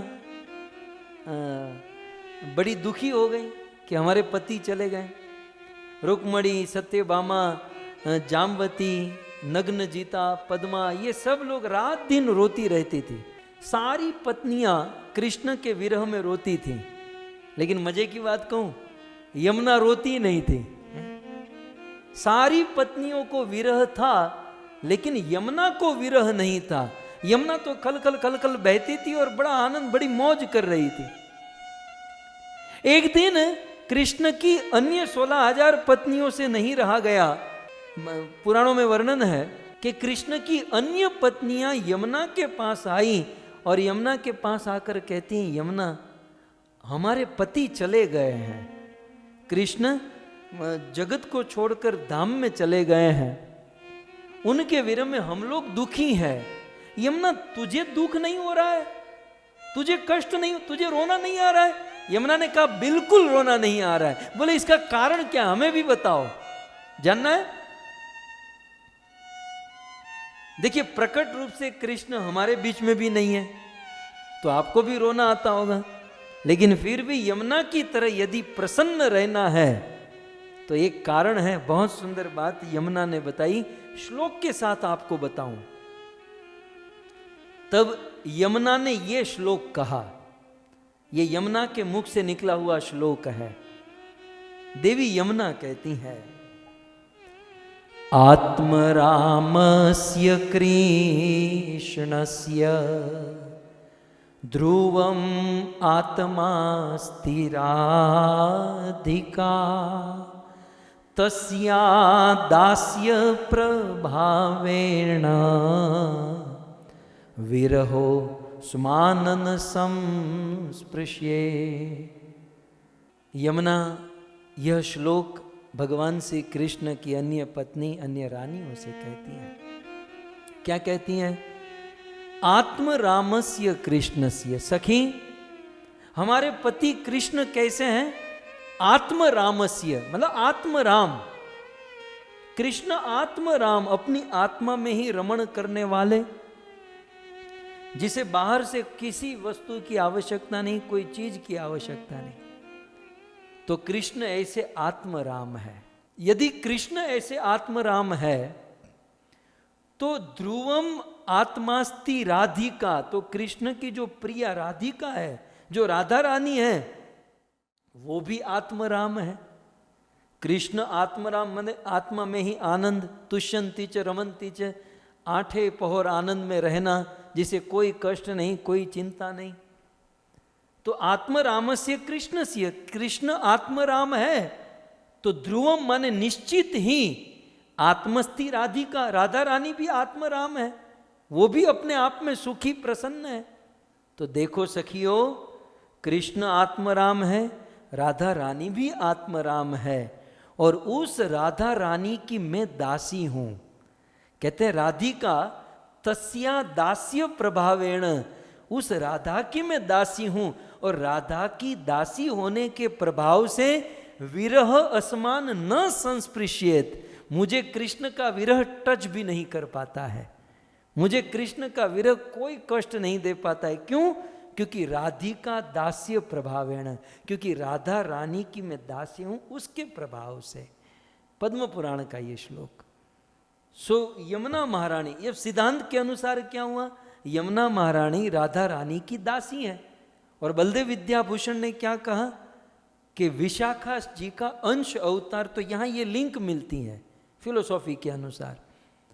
सो कुल मिलाकर यमुना महारानी जो है, यमुना देवी जो है, वो राधा रानी की दासी होने के कारण उनको कोई दुख का प्रभाव नहीं होता है। तो यहाँ से ये सीख मिलती है कि हम भी श्रीमती राधा रानी का आश्रय ग्रहण करेंगे तो हमें भी कभी कोई चिंता, कोई कष्ट, कोई दुख नहीं होगा। और एक बात, इसी यमुना में कालीय नाग रहता था। अंदर की बात बताऊं, कृष्ण को कोई प्रॉब्लम नहीं था कालीय नाग से, लेकिन एक ही प्रॉब्लम था कि मेरी होने वाली पत्नी को परेशान कर रहा है। आप विचार कीजिए, कृष्ण ने सोचा कि यमुना मेरी पत्नी होने वाली है। आज का साधारण आदमी भी, जिसमें कोई प्रभाव नहीं होता, कोई शक्ति ताकत कुछ नहीं होता, लेकिन पति पत्नी दोनों मार्ग से जा रहे हैं और कोई तीसरा आदमी उसको पत्नी को छेड़े तो साधारण आदमी की भी आता माजी सटकली हो जाती है कि मेरी पत्नी को छेड़ता है। फिर उसमें कोई मतलब प्रभाव ना हो, फिर भी अपनी आंखों के सामने अपनी पत्नी को छेड़े। तब भगवान श्री कृष्ण को भी यही हुआ कि ये भोगी यमुना में पड़ा है। अब भोगी के दो अर्थ हैं, एक भोगी माने भोगने वाला, और भोगी माने परपति। भोगी माने नाग भी होता है, तो तीन अर्थ हुआ, भोगी माने नाग, भोगी माने परपति, भोगी माने भोगने वाला। तो ये भोगी, ये नाग, ये सर्प मेरी पत्नी को परेशान कर रहा है। और दूसरा, कृष्ण ने ये सोचा कि देखो मैंने धन्वंतरी अवतार धारण किया। कृष्ण सोचते हैं मैंने धन्वंतरी अवतार लिया और औषधि अमृत के द्वारा दुनिया के अनेक लोगों के जहर को उतारा। तो जब मैं दुनिया वालों का जहर उतार देता हूं तो मेरी पत्नी में ही कोई जहरीला नाग बैठा है और मैं जहर न उतारू तो मैं काहे का पति। ये सोचकर कृष्ण ने कालिया नाग का बैंड बजा दिया। बैंड ही बजा ना, कालिया नाग के ऊपर नाचे और फिर जो बैंड बजा, नृत्य किया। सो इस प्रकार से यमुना से जुड़ी हुई बहुत सुंदर लीला। जीव गोस्वामी ने एक बहुत सुंदर उत्प्रेक्षा दी। यमुना का जल जो है वो काला है, और फिर यमुना के ऊपर मछलियां विचरण करती हैं, पुष्प विचरण करते हैं, पंछी विचरण करते हैं, यमुना में वृक्ष भी होते हैं। तो जीव गोस्वामी कहते हैं कि काली यमुना में ये मछली, ये पुष्प, ये पंछी, ये वृक्ष मानो वैसा लगता है कि जैसे यमुना महारानी ने काली साड़ी पहनी है, और माता है ना, काली साड़ी के ऊपर वो डिजाइन होती है ना, एक मछली होती है, वृक्ष होता है, तो काली साड़ी के ऊपर ये डिजाइन करके यमुना माता ने ये पहना है। इस प्रकार का ये प्रतीत होता है। यमुना महारानी की मैं आपको अंतिम एक लीला बताकर हम आगे बढ़ें राम घाट की ओर। एक बार क्या हुआ, दिल्ली के दरबार में, अकबर बादशाह के दरबार में ये प्रश्न खड़ा हुआ कि गंगा श्रेष्ठ है कि यमुना श्रेष्ठ है। तो उस सभा में अनेकों पंडित बैठे थे। उन सारे पंडितों ने एक स्वर से कहा कि गंगा उत्तम है। सब लोग कहने लगे गंगा गंगा गंगा। अकबर ने कहा कि यमुना के पक्ष में कोई नहीं। तब उस सभा में एक व्यक्ति ने कहा कि यमुना की महिमा जीव गोस्वामी बता सकते हैं, जो वृंदावन में रहते हैं। जैसे तैसे कथा बहुत लंबी है। जीव गोस्वामी का प्रण था कि एक रात को भी व्रत से बाहर नहीं रहेंगे। अकबर बादशाह ने कुछ ऐसी व्यवस्था की, जीव गोस्वामी को अकबर के दरबार में बुलाया, कहा कि गंगा उत्तम के यमुना। अब ये तो विद्वान प्रकांड पंडित थे। श्रीपाद जीव गोस्वामी ने गंगा की बहुत महिमा बताई, गंगा की बहुत बहुत महिमा बताई, और फिर अंत में कहते हैं कि गंगा तो भगवान के चरणों से निकलने वाला जल है, गंगा का स्थान भगवान के चरणों में। लेकिन यमुना के विषय में क्या बताऊं, यमुना को कृष्ण ने अपने हृदय में धारण किया है, अपने दिल में धारण किया है। यमुना को कृष्ण ने अपनी पटरानी बनाया है। सभा में तालियां बजी। अकबर बादशाह प्रसन्न हुए और प्रस्थापित कर दिया शास्त्रों के सिद्धांतों से भी कि यमुना उत्तम है, यमुना महान है। और गंगा की महिमा भी इतनी अधिक क्यों है? क्योंकि गंगा में भी यमुना जल मिश्रित है, इसलिए गंगा की महिमा है। सो कुल मिलाकर गंगा की महिमा का स्रोत भी यमुना ही है। तो इस प्रकार से जब बात हुई तो अकबर बादशाह प्रसन्न हो गए, कहा कि जीव गोस्वामी तुम्हें जो चाहिए वह मांग लो, आज हम तुम पर बहुत प्रसन्न है। जीव गोस्वामी ने कहा हमें कुछ नहीं चाहिए। बोले नहीं, कुछ मांगो। तब जीव गोस्वामी ने दो चीज मांगी। पहली चीज कि अकबर बादशाह आप सभी धर्मों के प्रति सहिष्णुता का व्यवहार करें, आप किसी धर्म को के प्रति हिंसा का व्यवहार न करें, ये मेरी पहली मांग। भक्तों, जीव गोस्वामी हमारे गौड़ीय आचार्य ने अकबर बादशाह को ये प्रण दिलवाया, और उस दिन से अकबर बादशाह ने वचन दिया कि सभी धर्मों के प्रति सहिष्णुता। आज के बाद किसी भी धर्म के प्रति ये अकबर हिंसा नहीं करेगा। और बोले दूसरा क्या चाहिए? तब जीव गोस्वामी ने कहा कि मुझे ग्रंथ लिखने हैं और मेरे पास पेपर नहीं है। अब विचार करो, जीव गोस्वामी ने अकबर बादशाह से पेपर मांगे कि बादशाह सरकार मुझे पेपर चाहिए, मुझे बहुत ग्रंथ लिखने हैं, और उसकी पांडुलिपि जिसे हम जेरोक्स कॉपी कहते हैं ना, उसे उस जमाने में पांडुलिपि कहते हैं, मुझे उसकी पांडुलिपि जेरोक्स बनानी है, ग्रंथ लिखने, मेरे पास पेपर नहीं है। अकबर बादशाह ने कहा कि जीवन भर तक तुम्हारे लिए पेपर हम भेजेंगे। और उस अकबर बादशाह के दिए हुए पेपर पर जीव गोस्वामी ने 6 संदर्भ लिखे। ये जो 6 संदर्भ, बहुत बड़े तात्विक ग्रंथ, उस पेपर पर जीव गोस्वामी ने लिखना प्रारंभ किया। और 30 पर भी यमुना की इतनी महिमा अकबर बादशाह ने सुनी, वो प्रसन्न हुआ और जीव गोस्वामी को सोना मोहर दिया। सोने के बहुत सारे सिक्के जीव गोस्वामी को प्रदान किया। लेकिन धन्य है जीव गोस्वामी, हमारी गौड़ीय धारा आप देखिए। जीव गोस्वामी जैसे ही ब्रज में प्रवेश किए, वे सोने के सिक्के उन्होंने यमुना में डाल दिए। बोले हे यमुना, आपकी कृपा से मुझे ये संपत्ति मिली है, तो तेरा तुझको अर्पण। इस प्रकार से उन्होंने वह धन यमुना में बहा दिया।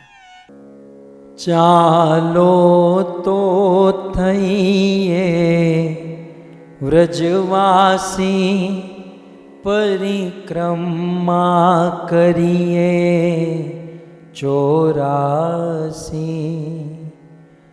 मारा जन्म मरण निटली फांसी, मारा जन्म मरण निटली फांसी। धन्य श्री यमुना कृपा करी श्री, गोकुल ब्रज सुख याप जो। व्रज नीरज माँ अहर्निश यमने, स्थिर करीने राखजो। श्री यमुना महारानी की, श्री कृष्णचंद्र भगवान की, जगत गुरु श्रील प्रभुपाद की। सो इस प्रकार से हम सब खेलन वन बलराम कुंड से आगे बढ़ते हुए यमुना के तट पर आए हैं। और कहते हैं ना, गंगा गए गंगा दास, यमुना गए यमुना दास। तो यमुना के तट पर बैठकर हम लोग ने यमुना की महिमा श्रवण की। अब इस यमुना के तट पर एक घाट है जिसका नाम है राम घाट। और यहाँ पर बहुत सुंदर दाऊजी महाराज का एक विशेष मंदिर है। तो पहले हम लीला सुन लेते हैं, ये राम घाट की लीला क्या है, राम घाट की महिमा क्या है। श्री दाऊजी महाराज, बलराम जी महाराज, आप सब जानते हैं भगवान श्री कृष्ण के फर्स्ट एक्सपांशन, भगवान श्री कृष्ण के प्रथम अंश है। भगवान श्री कृष्ण और बलराम दोनों द्वारिका में हैं और कृष्ण को ब्रज की बहुत याद आ रही है। और केवल कृष्ण को ही ब्रज की याद नहीं आ रही, द्वारिका में रहते हुए बलराम जी को ही उतनी ही ब्रज की याद आ रही है जितनी कृष्ण को। दोनों भाई रात दिन रोते हैं नंद बाबा को मिलने के लिए, यशोदा मैया को मिलने के लिए, गोपियों को मिलने के लिए, ब्रजवासियों को मिलने के लिए। और उस समय कृष्ण द्वारिका वासियों को बार बार निवेदन करते हैं कि मैं ब्रज जाकर आ जाऊं, मैं ब्रज जाकर आ जाऊं। द्वारिका वासी कृष्ण को मना करते हैं, लेकिन एक दिन मान गए, बोले कृष्ण नहीं जा सकते, बलराम जी आप जाकर आ जाओ। बलराम जी को द्वारिका से ब्रज में जाने की परमिशन मिल गई। कृष्ण बड़े प्रसन्न हुए, भैया मैं तो नहीं जा सकता लेकिन आप जाइए।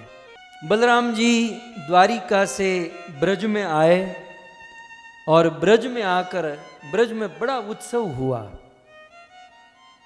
कहते हैं बलराम जी द्वारिका में लगभग 2 महीने तक रुके। आधा मार्च और अप्रैल ऐसा कहते हैं, 2 महीने तक बलराम जी रुके हैं, चैत्र वैशाख। उन 2 महीने में एक समय की बात, बलराम जी ने रास लीला की। आपको नया लगेगा, भागवत में वर्णन है। હું ક્યારેક ગુજરાતીમાં વિચાર કરું, આ બલરામજીએ રાસ માંડ્યો, એ રાસ કેવો લાગતો હશે। बलराम ने जो रास शुरू किया वो रास कैसा होगा, कैसा क्या होगा, ऐसा। मारे તમારી માટે બધી તૈયારી કરીને લાવી જોઈએ ને। તો બલરામજી ને રાસ માંડા, शुरू किया रास। हे मारो वन रावण छे रूडो, वैकुंठ नहीं रे आऊं, ए नहीं आऊं हो नंद जी ना लाल रे, वैकुंठ नहीं रे आऊं। श्री बलराम जी ने रास प्रारंभ किया ब्रज में। अब बलराम जी ने रास किया तो उसके विषय में वर्णन है। उस रास में 2 प्रकार की गोपियां थी। आचार्य गण कहते हैं एक प्रकार की गोपी वो थी, भगवान श्री कृष्ण ने बलराम जी को कहकर भेजा था कि भैया जब मैं महारास किया तो उस महारास के दौरान कुछ गोपियां बहुत छोटी थी और उस छोटी छोटी कन्याओं को, और ये कन्या कौन थी, अयोध्या की जनकपुर की महिषी जो कन्या बनकर आई थी, वो छोटी छोटी कन्याएं थी। लेकिन उनके मन में इच्छा थी कि जब हम बड़ी होगी तब कृष्ण के साथ रास करेंगे। कन्या बड़ी होती है, कृष्ण बड़े नहीं होते, वो 16 साल के ही रहते हैं, इसलिए ये सोचना स्वाभाविक है। तो हम कृष्ण के साथ रास करेंगे, मन में बड़ी इच्छा थी। कृष्ण ने वादा भी किया था, लेकिन कृष्ण मथुरा से द्वारिका चले गए और उन गोपियों के मन की इच्छा अधूरी रह गई। जब बलराम जी ब्रज में जा रहे थे तो कृष्ण ने कहा कि भैया आप मेरे ही अंश हो, आप मेरे ही फर्स्ट एक्सपांशन हो, आप मेरे ही स्वरूप हो, तो जरा आप उन गोपियों को सौभाग्य दे दीजिएगा। तो इसलिए बलराम जी ने उन गोपियों के साथ रासलीला की। किसी एक आचार्य का कुछ अन्य मत है। वे आचार्य कहते हैं कि बलराम जी ने किसके साथ रास लीला की? बलराम जी का एक अवतार है अनंत शेष, जो पाताल में है, जो मस्तक पर ब्रह्मांड लेकर बैठे हैं। ऐसे अनंत शेष बलराम जी को देखकर पाताल की नाग कन्या मोहित हो गई। આમ તમે માણા મોહિત થાવ એવું નથી, આ નાગ કન્યાએ તે ફિદા થઈ જાય નાગો ઉપર। तो पाताल की जो नाग कन्याएं थी वो अनंत शेष पर संकर्षण के ऊपर मोहित हो गई, और वे नाग कन्या संकर्षण के साथ रास लीला करना चाहती थी। तो सारी नाग कन्या संकर्षण के पास आई और कहा कि हमारे साथ रास लीला करो। संकर्षण गुजराती में बोल्या कि हूँ जो अत्यारे तमारी साथे रासलीला करीश तो आ मारा माथा ऊपर जो ब्रह्मांडो मूक्या है, ये ब्रह्मांड जो मेरे माथे पर है, ये ब्रह्मांड सारे यहाँ के वहाँ हो जाएंगे, सब गिर जाएंगे, सब प्रलय हो जाएगा। एक काम करो, अभी आराम करो, जब उचित समय आएगा तब मैं आपके साथ रासलीला करूँगा, ब्रज में तुम्हारा जन्म होगा और मैं रास करूँगा। तब वो सारी जो नाग कन्या थी ब्रज में व्रजवासियों की कन्या बनकर जन्म लिया, और बलराम जी ने उस नाग कन्याओं के साथ रास लीला करके उनकी इच्छाओं को पूर्ण किया। सो बलराम जी ने ब्रज में रास किया। ये बलराम जी की रास लीला है। अब क्या हुआ? अब हम लोग यमुना के तट पर आए। राम घाट माने बलराम जी का ये घाट है। तो हम लोग यमुना के तट पर, यहाँ पर ये लीला हुई। रास लीला करते करते करते कृष्ण की लीला में भी आया था कि भगवान कृष्ण ने रास लीला की और रास लीला के बाद यमुना में स्नान किया। तो बलराम जी ने भी गोपियों के साथ रास लीला की, और जब यमुना में स्नान करने की इच्छा हुई। अच्छा हाँ, एक बात मैं भूल गया, जब ये रास लीला चल रही थी तो वरुण देवता ने भी अपनी बेटी को भेजा कि बेटा ये पाताल लोक की सारी कन्या रास कर रही है तो तुम भी जाओ। तो वरुण की बेटी वारुणी आई, और वारुणी भी इस रास में प्रकट हुई, और वारुणी ने बहुत सुंदर वारुणी रस पिलाया। वारुणी रस माने मदिरा नहीं होता है, वारुणी रस माने जैसे हनी होता है, फूलों का रस। तो उन्होंने फूलों का रस पिलाया और सब लोग फ्रेश हुए और आनंद से बहुत सुंदर लीला किए। अब बलराम जी की इच्छा हुई कि हम स्नान करें। स्नान करने के लिए बलराम जी ने यमुना को आदेश दिया कि यमुना तुम यहाँ रासलीला के निकट आ जाओ, हम लोग स्नान करना चाहते हैं। तो यमुना ने मन में सोचा कि अब रासलीला इनकी चल रही है और ये मेरे जेठ है, और मैं, यमुना के मन में डाउट हुआ कि ये मुझे रासलीला के लिए बुला रहे हैं क्या। वास्तव में बलराम जी को स्नान करना था और यमुना के मन में गलतफहमी के रास के लिए बुला रहे हैं। तो यमुना जी ने ध्यान नहीं दिया। जब यमुना जी ने ध्यान नहीं दिया तो ये जेठ जी आता माजी सटक ली, क्रोधित हो गए, और इतने क्रोधित हुए कि यमुना ऐसी मैं बुला रहा हूं नहीं आ रही है। यमुना ने अपना हल, बलराम जी ने अपना हल उठाया हाथ में और डाला यमुना में, और बोले तुम नहीं आओगी तो मैं तुमको खींच कर लाऊंगा। बलराम जी ने हल यमुना में डाला और यमुना के किनारे को ऐसे खींचकर यमुना के जल को अपनी ओर मोड़ ही रहे थे, तब तक यमुना प्रकट हुई और बलराम जी के चरणों में निवेदन करने लगी। इस प्रकार से यमुना देवी प्रकट होकर बलराम जी के चरणों में निवेदन करती है कि मुझे क्षमा कर दीजिए, मेरे मन में कोई गलत भाव नहीं था, लेकिन मैं आपके आदेश में आपकी अनुमति को समझ नहीं पाई, मुझे क्षमा कर दीजिए। तो ये घटना जहाँ घटी, यमुना महारानी ने बलराम को क्षमा याचना की और बलराम जी ने जहाँ लीला की, ये वही स्थान है जहाँ पर हमारी यात्रा पहुँची है, यमुना का किनारा, और इसे कहते हैं राम घाट। तो श्री राम घाट की जय। हम सब लोग भजन गाते हैं, उस भजन में ये आता है, जय राधे जय कृष्ण जय वृंदावन श्री गोविंद गोपीनाथ मदन मोहन, जय राम घाट जय रोहिणी नंदन, जय जय वृंदावन वासी यत जन। सो इस प्रकार से हमारे भजन में भी, हमारी साधना में भी राम घाट इस स्थान को बताया गया है। तो यमुना के तट पर ये जो राम घाट है, यहाँ पर आज बहुत सुंदर बलराम जी का मंदिर है, क्योंकि बलराम का यहाँ रास हुआ, यमुना ने यहाँ बलराम जी से क्षमा मांगी, उस स्मृति में स्वयंभू विग्रह बलराम जी का यहाँ पर उपस्थित है। इस विग्रह की ये महिमा है, पूरे ब्रजमंडल 84 कोष में बलराम जी के जितने भी विग्रह हैं वो श्याम वर्ण के हैं, काले रंग के, काले दाऊ जी हैं, लेकिन केवल 2 जगह ऐसी हैं जहाँ गोरे दाऊ जी हैं। एक हमारा इस्कॉन कृष्ण बलराम मंदिर और दूसरा ये राम घाट का मंदिर है। तो इस राम घाट में ये बलराम जी का विग्रह सफेद वर्ण का है। तो श्री दाऊ जी महाराज की, शंकरषण भगवान की।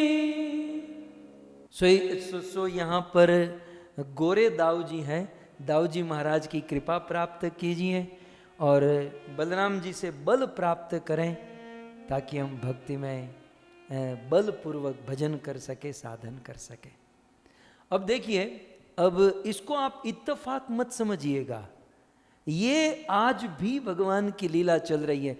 इसी स्थान पर वारुणी को भेजा था वरुण देवता ने, और वारुणी पीकर बलराम जी नृत्य कर रहे थे, फूलों का रस। आज भी वारुणी मधुमक्खी के रूप में इस स्थान पर उपस्थित है, और 12 महीना मधुमक्खी मधु वहाँ पर बनाती हैं, और 12 महीना हनी मधु टपकता है, और बलराम जी इसे ग्रहण करते हैं। यहाँ पर नित्यानंद प्रभु आए थे। आप सब जानते हैं कलयुग में बलराम हई निताय हैं, वजेंद्र नंदन सई शची सूत हैल सई बलराम हैल निताय। और फिर दीनहीन यत चित हरि नामे उद्धारिल तार साक्षी जगाय मधाय। तो जगाय और मधाय जिसके साक्षी हैं, दीनहीन का जिसका नित्यानंद प्रभु ने उद्धार किया। तो इस राम घाट पर जो गांव है, यहाँ पर नित्यानंद प्रभु आए और कई दिनों तक श्री नित्यानंद प्रभु यहाँ पर रुके थे, और यहाँ पर बिल्कुल नित्यानंद प्रभु अवधूत की तरह रहते, बच्चों के साथ खेलते और सुंदर लीला करते। वहाँ के लोगों को लगता कि साक्षात बलराम ही नित्यानंद प्रभु के रूप में तो नहीं आ गए। और एक कथा यहाँ पर आती है कि एक बलराम का बहुत बड़ा भगत था, यहाँ पर धूनी धका कर बैठा था, बिल्कुल अपना भजन सब कुछ छोड़ छाड़ कर भजन करता था। तो उस बलराम जी के भक्त के ऊपर नित्यानंद प्रभु ने कृपा की। नित्यानंद प्रभु ने बलराम के स्वरूप का दर्शन कराया और उनको कृतार्थ कर दिया। सो इस प्रकार से राम घाट बहुत अच्छी तरीके से आप सबने आज श्रवण किया, यमुना नदी और राम घाट का। ठीक है, आइए तो वापस चलते हैं। राम घाट से हम वापस आए और फिर हम हमारे परिक्रमा मार्ग में आगे बढ़ें तो आता है विहार वन। अब राम घाट और विहार वन के बीच में हम एक स्थान भी छोड़ेंगे नहीं। देखिए ये राम घाट है ना, दाऊ जी मंदिर, राम घाट और विहार वन, उसके बीच में थोड़ा सा प्लेन एरिया है, वहाँ लिखा नहीं है, लेकिन वहाँ और 2 वन है।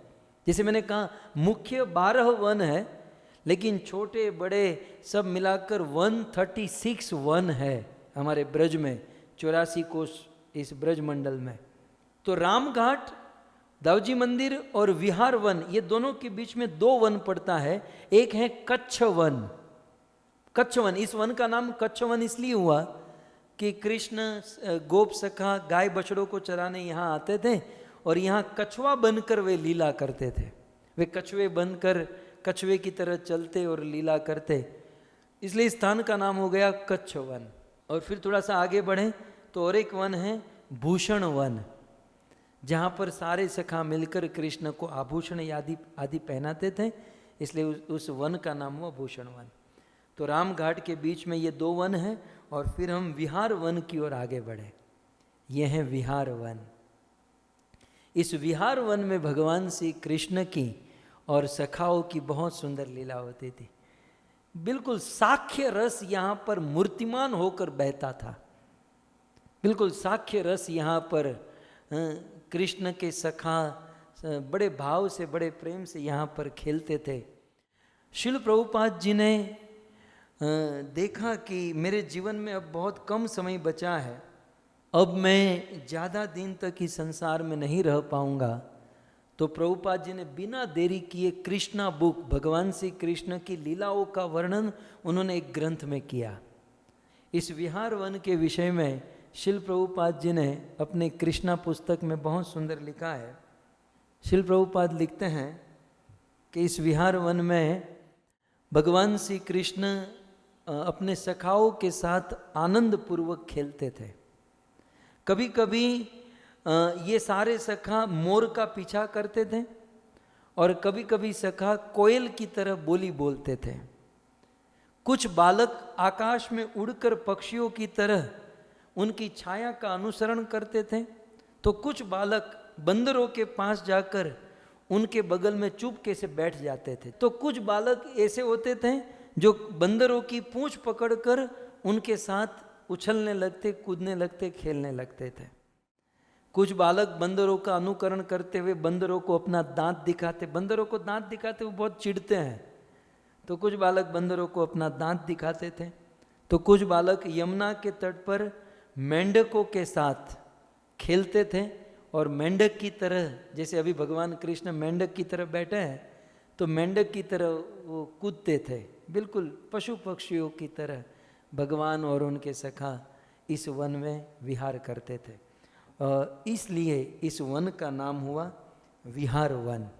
यहाँ पर भगवान श्री कृष्ण अपने सखाओं के साथ विहार करते थे, विचरण करते थे। हम आगे बढ़ें तो विहार वन से आगे जाते हैं तो दति भीम नाम का गांव आता है, कजरोत आता है, फिर तपोवन।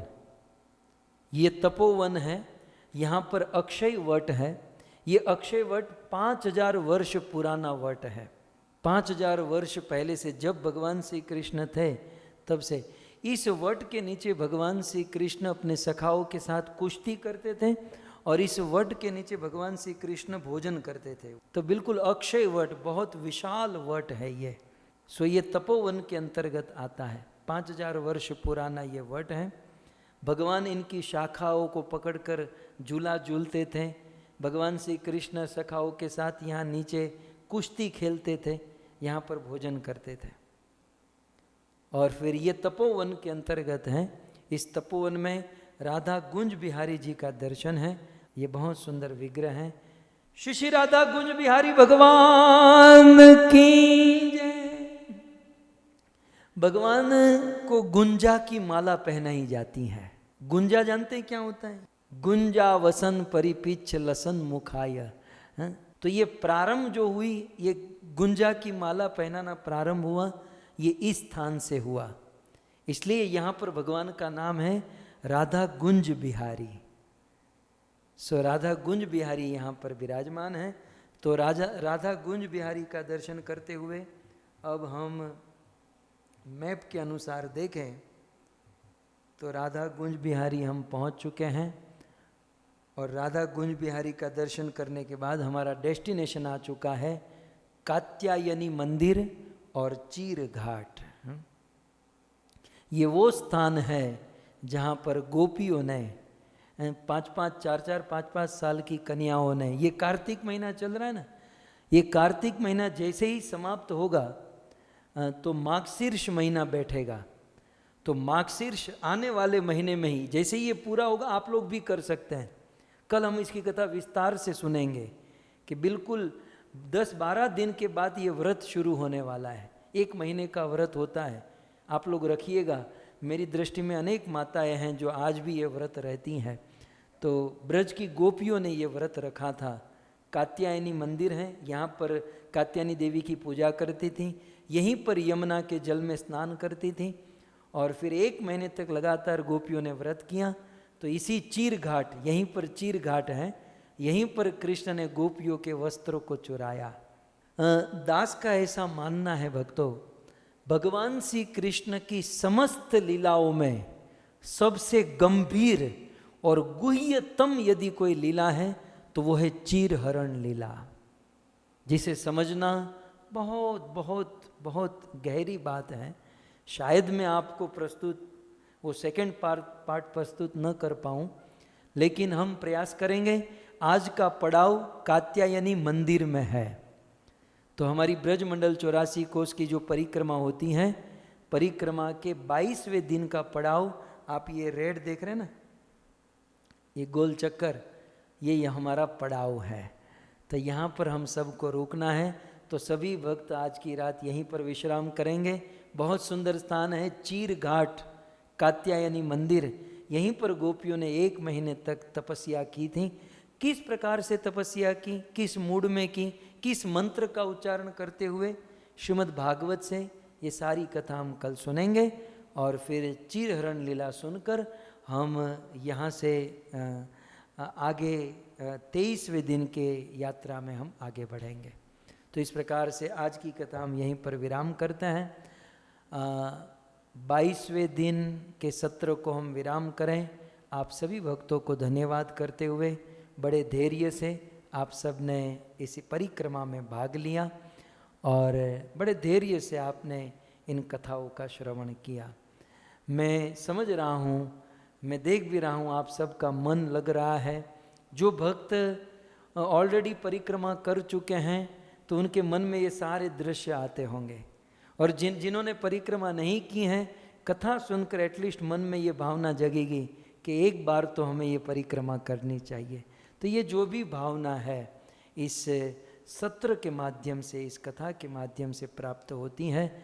तो इसी प्रकार से जुड़े रहिए, और भी शेष बहुत दिन बाकी हैं। आप सभी भक्तों का धन्यवाद।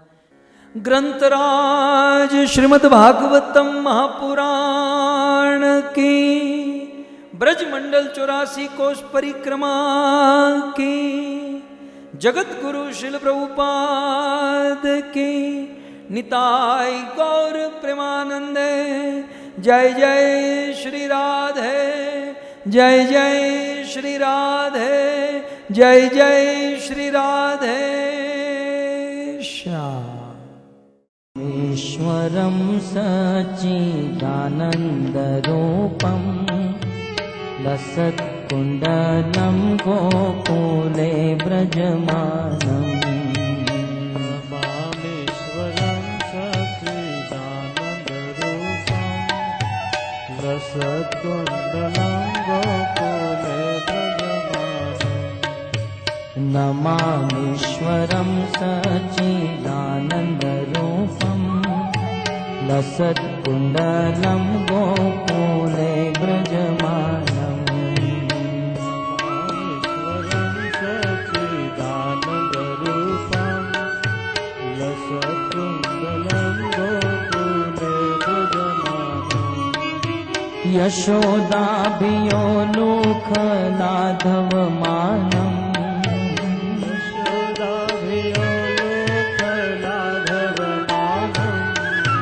यशोदाभियोलुखलाधवमानम्।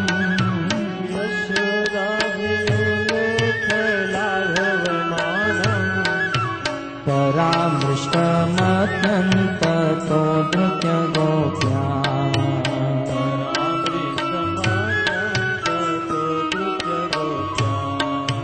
रुदन्तमुहुर्नेत्रयुग्मभृजन्तम्, कराम्भोजयुग्मेन सातङ्कनेत्रम्।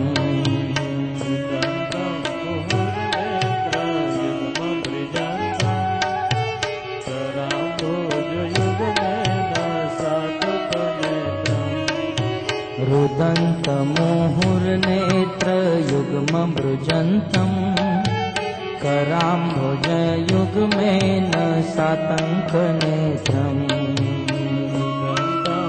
मुहुर्नेत्रं युग्मं वृजन्तं पराम्भोजयुग्मेन सातकनेत्रम् मोहोश्वासकं पात्रीरेखाककण्ठ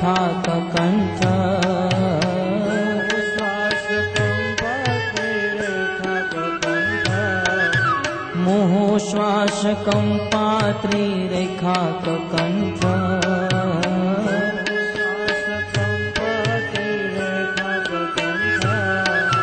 स्तुतग्रीव दामोदरं भक्तिदम्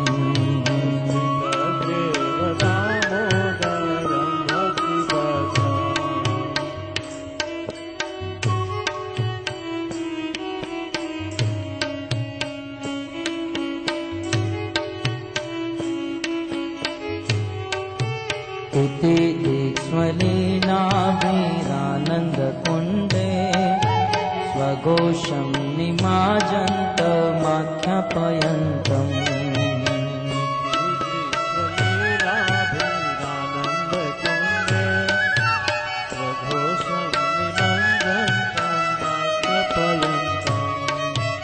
इति दीक्ष्मलीलाभिरानन्दकुण्डे स्वघोषं निमाजन्तमाख्यापयन्तम्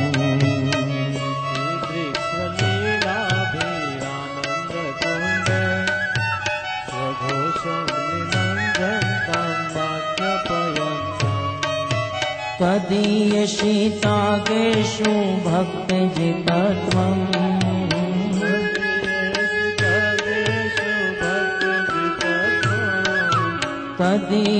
तदीयशीतागेषु भक्तजितत्वम्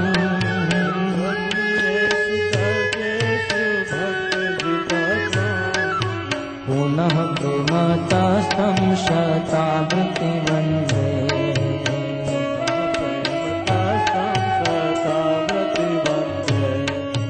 वरं देवमोक्षं न मोक्षावधिं वा न चान्यमृणेऽहं वरेष्यादपीह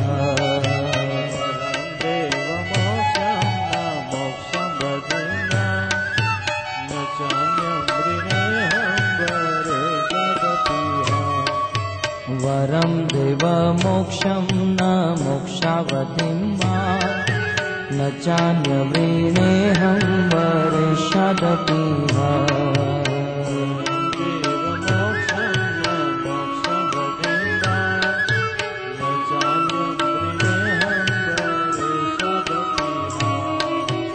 इदं तेव पूर्णार्थ गोपाल बालम्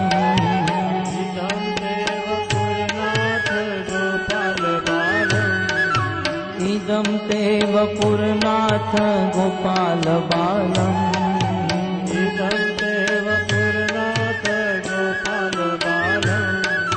सदा मे मनस्या विरास्तां मन्ये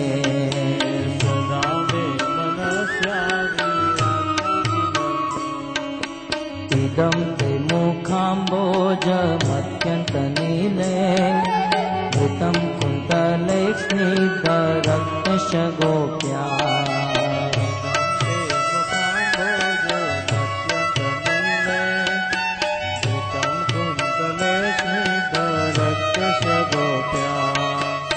मोहचुम्बितं बिम्बरक्ताधरं मे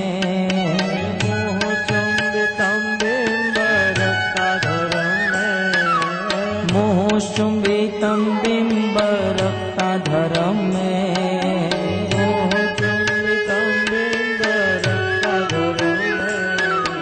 मनस्य विरास्तामालं लक्ष्यलाभे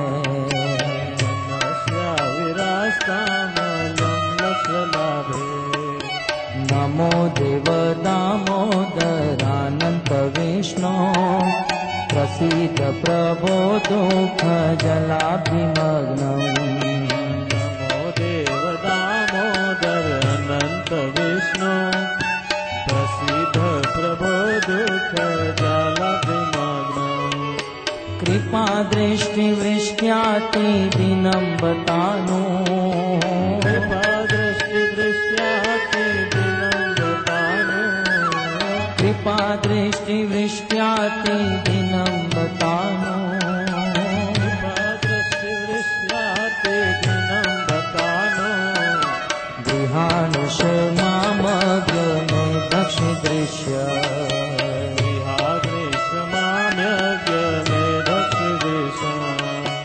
कुबेरात्मजो बत मुख्यवयत्व त्वया मचितो भक्ति भाजोऽधिको च कुबेरात्मजो बत मुख्यवयत्व त्वया मोचितो भक्ति भाजोऽधिको च तथा प्रेम भक्ति स्वकाम्य प्रयच्छ तथा प्रेम भक्ति स्वकाम्य प्रयच्छ तथा प्रेम भक्ति स्वकाम्य प्रयच्छ तथा प्रेम भक्ति स्वकाम्य प्रयच्छ न मोक्ष ग्रहो में श्री दामोदर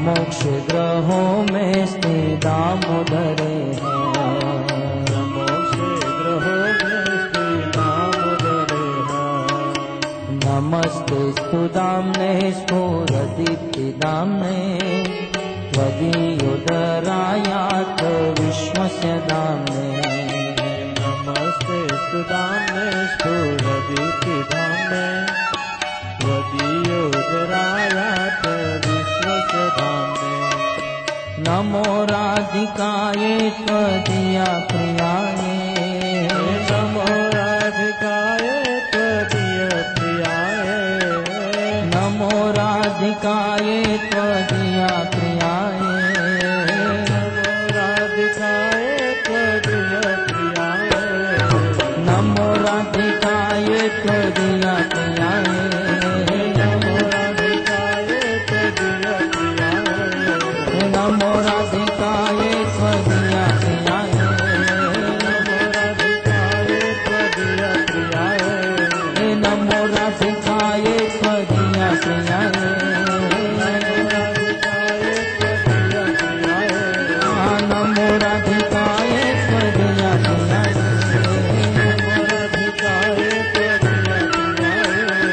नमो नंतलीलाय देवाय सुखम्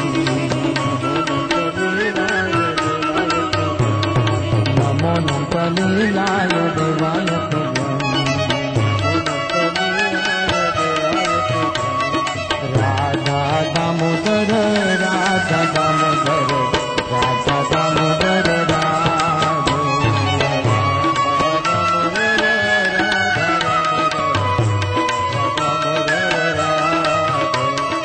राधा दामोदर राधा दामोदर राधा दामोदर राधे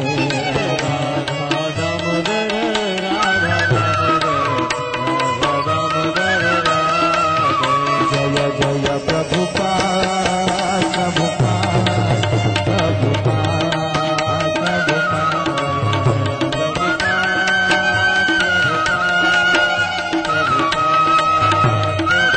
नित्य गौर हरि हरि हरि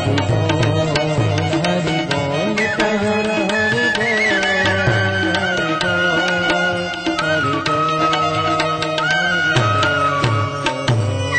श्री राधा दामोदर भगवान की श्री दामोदर अष्टकम की श्रील प्रभुपाद।